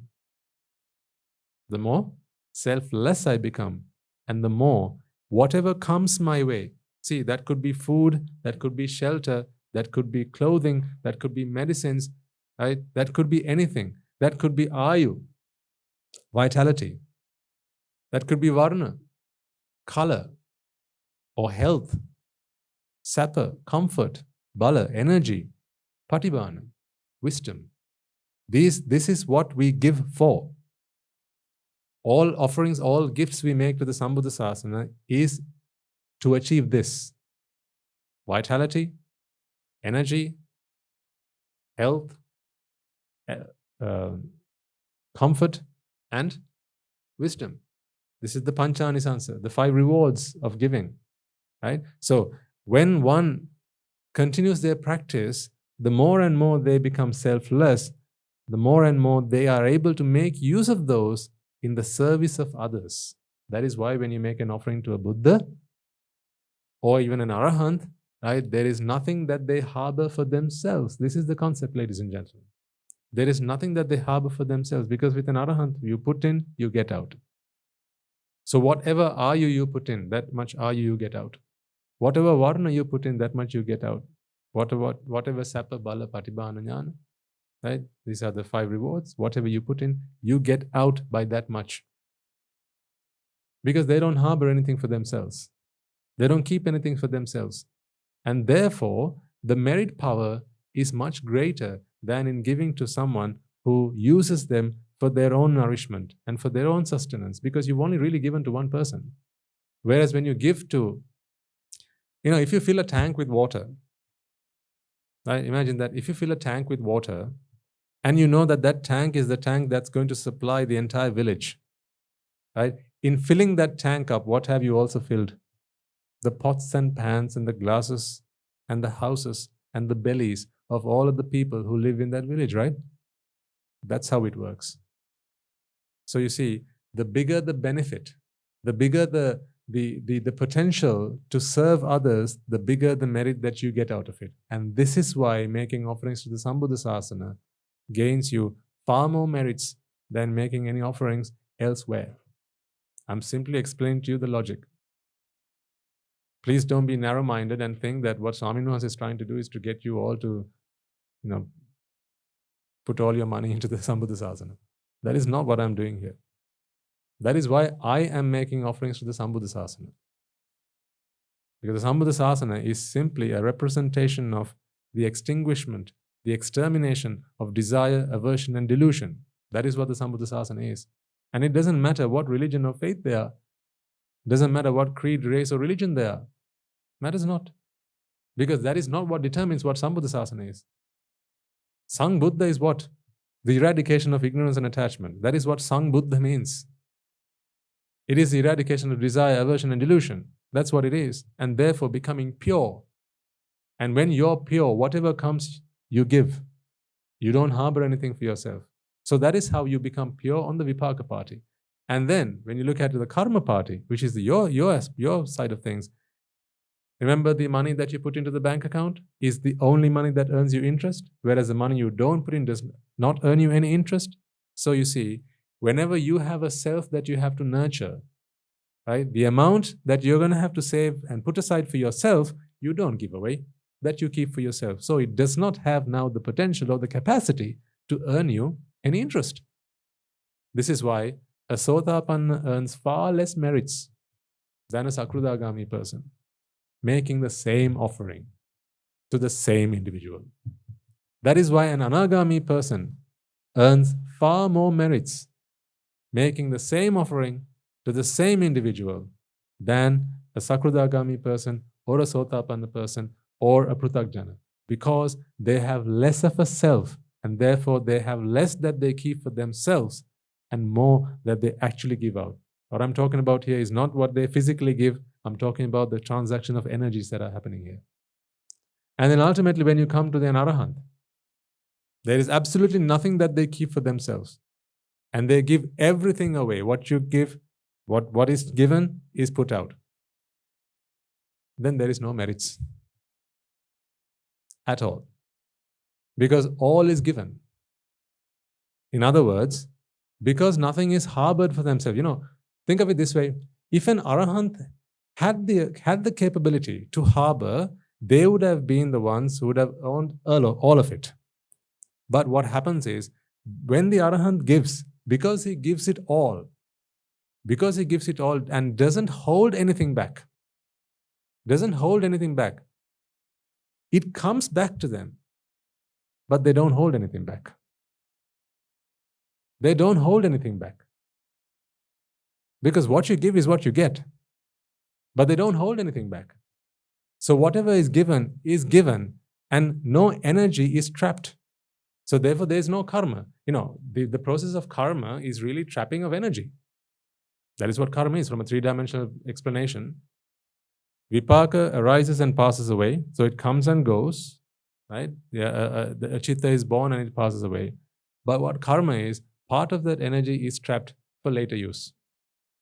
Right? It's thrown back up and taken back again. So that energy is trapped. That is why my Wipáka does not come to fruition to someone else here, because that Wipáka is trapped. But what happens when Wipáka is not trapped and it's free? Now Wipáka does not belong to anybody, doesn't belong to anyone. It's just Wipáka. There are no individuals to whom Wipáka belongs. Karma is simply the process of trapping that Wipáka with the false hallucination, with the false view that it belongs to me, it is part of me, and therefore that trapping process happens. So if an Arahant, now this is a completely hypothetical situation and it could never happen. This is not possible at all. If an Arahant could trap, if an Arahant were interested in a self, they would earn far more merits than anyone else. But clearly that has no grounding at all, because an Arahant does not trap. There's no self to preserve. So therefore, whatever comes their way, all of it is given out. But there is nothing that draws it back to them. So it's a bit like this, right? I'll give you this and then we'll conclude the talk for today. Imagine I had a ball in my hand and tied to a string, and I held the string in my hand and I threw the ball. Now, the longer the string, the further I can throw it. Yeah? And imagine there were individuals along the way who were able to do something to the ball as it passed them, right? Let's say, maybe color it, some color. They all had a paintbrush in their hand, and as the ball flies past them, they color it, right? So the longer the string, the longer it can travel, the further it can travel, and the more people that it can touch, the more people it can serve, and so on. But because it's tied to me, it always comes back. Now an Arahant is someone who does not have a string. They have the ball and they throw it, but it doesn't come back. But along the way, does it not pass all those individuals the same? Aren't they all able to be served by it? Imagine there are people who see it and they're happy. They're elated to see this ball. Okay, I'm just giving an analogy here. They see the ball and they're really happy to see it. So does it not pass all the same people? Right? No less. But if I had a string and I wanted it back, then every time I throw it, I'm gonna pull it back to me. But an arahant doesn't do that, because he doesn't have anything to retain or to reserve for himself, because there is no self for whom that needs to be reserved. But the energy with which it goes is the energy with which it comes. No reservations, no harboring. That's what happens. So this is why, from your perspective, right, from the karma party, it makes absolute and perfect sense to, as you do these meritorious deeds, contemplate on anicca, dukkha and anatta. That is the Buddha's advice. The final thing he says in the sutta is, far more rewarding and fruitful than making an offering, a simple offering to a Buddha, is that one moment, half a moment, in which you contemplate on anicca, dukkha and anatta. Because in that moment of reflection, folks, in that moment of reflection, ladies and gentlemen, you let go of that string. In that moment, you let go of that string. And as you let go of that string, that ball flies past, passing all those people, all those minds who it can be of service to. Right? Nothing comes back because you don't pull it back. But isn't that what Nibbána is after all? That is why that is called the greatest reward and the greatest fruit. Whenever you hold it and you throw it, no matter how far you throw it, it's always attached to you, and so it will have to come back to you. That is the concept. So whenever you engage in merits, try and divert those offerings. And by offerings, I don't necessarily mean anything physical. It can be your time, for instance. Right? If you can invest that in the Sambuddha Shásana, what is the Sambuddha Shásana again? Monks and nuns, is it? No, it's not monks and nuns. Sambuddha Shásana is the effort, activity that is done to purify the mind from defilements. Where can it happen? In the temple? At the monastery? Can it not happen in the church? Can it not happen in the mosque? Can it not happen on the Sunday market? It can happen wherever and whenever. Purification of desire, aversion, and delusion can happen anywhere, provided the Dhamma is present. It's not something that is reserved for Buddhists, because the Dhamma does not belong to Buddhists. The Buddha doesn't belong to Buddhists. The Buddha is universal purity. How can that belong to anyone? When the Buddha came into the world to say that nothing belongs to anybody, how can the Buddha belong to anyone? And so anyone who says that the Buddha is ours, don't you be saying anything to my Buddha. It is someone who says that is someone who is a complete idiot. They have absolutely no understanding of what the Buddha came into this world to teach. The Buddha belongs to everyone. Jesus Christ belongs to everyone. The Prophet Muhammad belongs to everyone. Lord Shiva belongs to everyone. Lord Ganesh belongs to everyone. Everything good belongs to everyone. Belongs to all. But what people do is they think it's me. Because this is the curse of this separation. Whenever there is separation, you want things to be mine. You want things to be mine. Even two children of the same mother will say, no, this is my mother. The other child, no, she's my mother. You've never seen that? Yeah, children do that. Amma, who do you love more? Me or Malli? See? Again, separation. But isn't that mother the same mother for both children? Separation, time and time again. All it brings is grief. So there you go. That's the explanation behind, the three-dimensional explanation behind merits, and why it makes absolute sense to invest somewhere there's the Buddha Shásana, and while you invest it, make sure that Buddha Shásana is happening within you as well.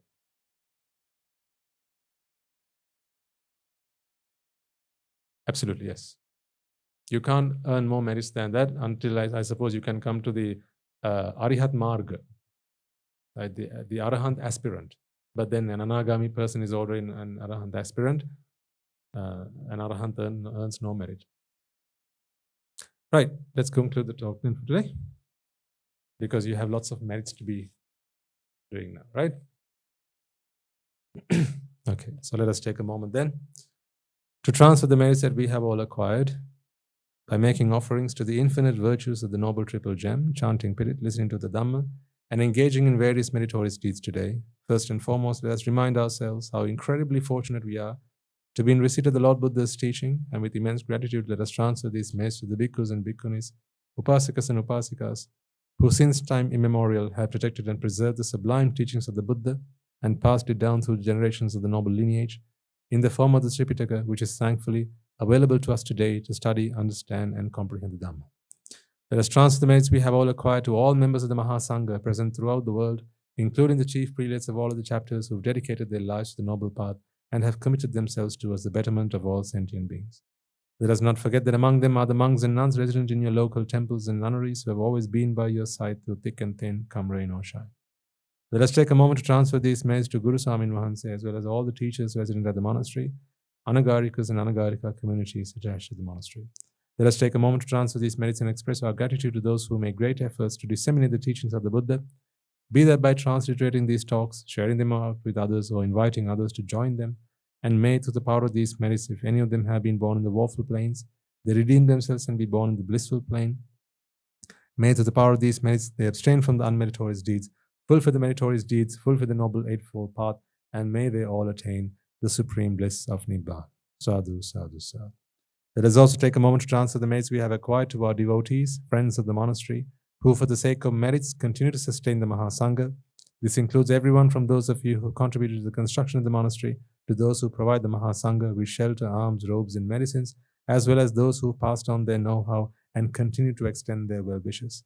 May, through the power of these merits, they abstain from the unmeritorious deeds, fulfill the meritorious deeds, fulfill the noble eightfold path, and may they all attain the supreme bliss of Nibbána. Sadhu, sadhu, sadhu.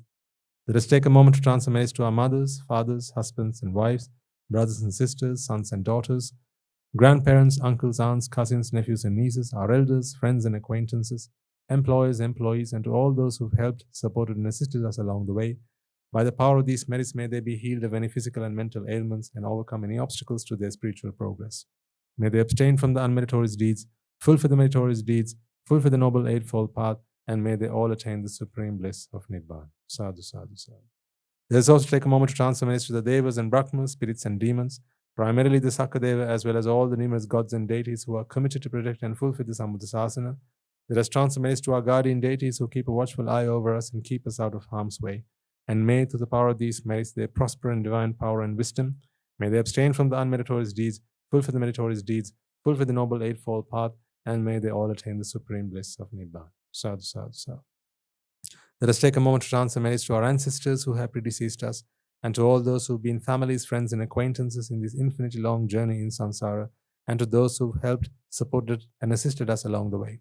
Let us transfer merits to the members of the armed forces, as well as the police force who have sacrificed their lives to protect the peace and harmony of our nations, and may all those who lost their lives in the war, be their friend or foe, rejoice in the merits that we have acquired today.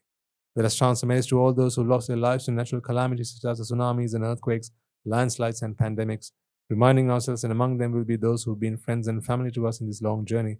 Let us take a moment to transfer these merits to them, and may, through the power of these merits, if any of them have been born in the woeful planes, redeem themselves and be born in the blissful plane. May they abstain from the unmeritorious deeds, fulfill the meritorious deeds, fulfill the noble eightfold path, and may they all attain the supreme bliss of Nibbána. Sadhu, sadhu, sadhu.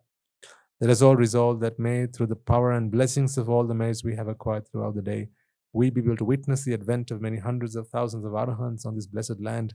And finally, may, through the power of all the merits we have acquired throughout the day, you and I, and everyone who's helped make this program a success, become an Arahatan Wahanse or an Arahat Theranin Wahanse in this life itself and in the era of the Gautama Supreme Buddha itself. Sadhu, sadhu, sadhu. May the blessings of the Noble Triple Gem be with you all. And the members of the Mahasangha will now transfer their blessings to you.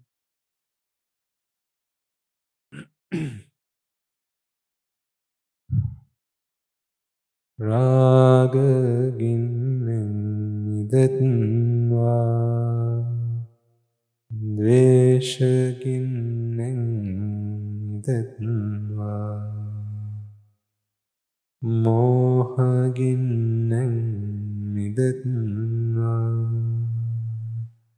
Nibbāna parama sukhayen සුඛිතතර වෙත්වා නිබ්බාන පරම සුඛයෙන් සුඛිතතර වෙත්වා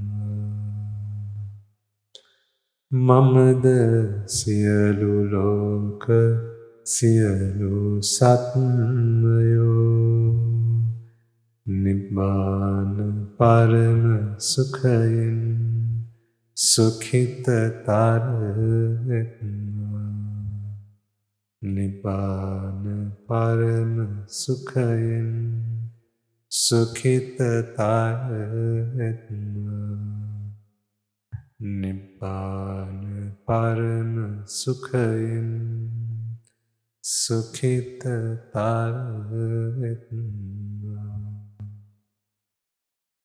රාග ගිනි නිවේවා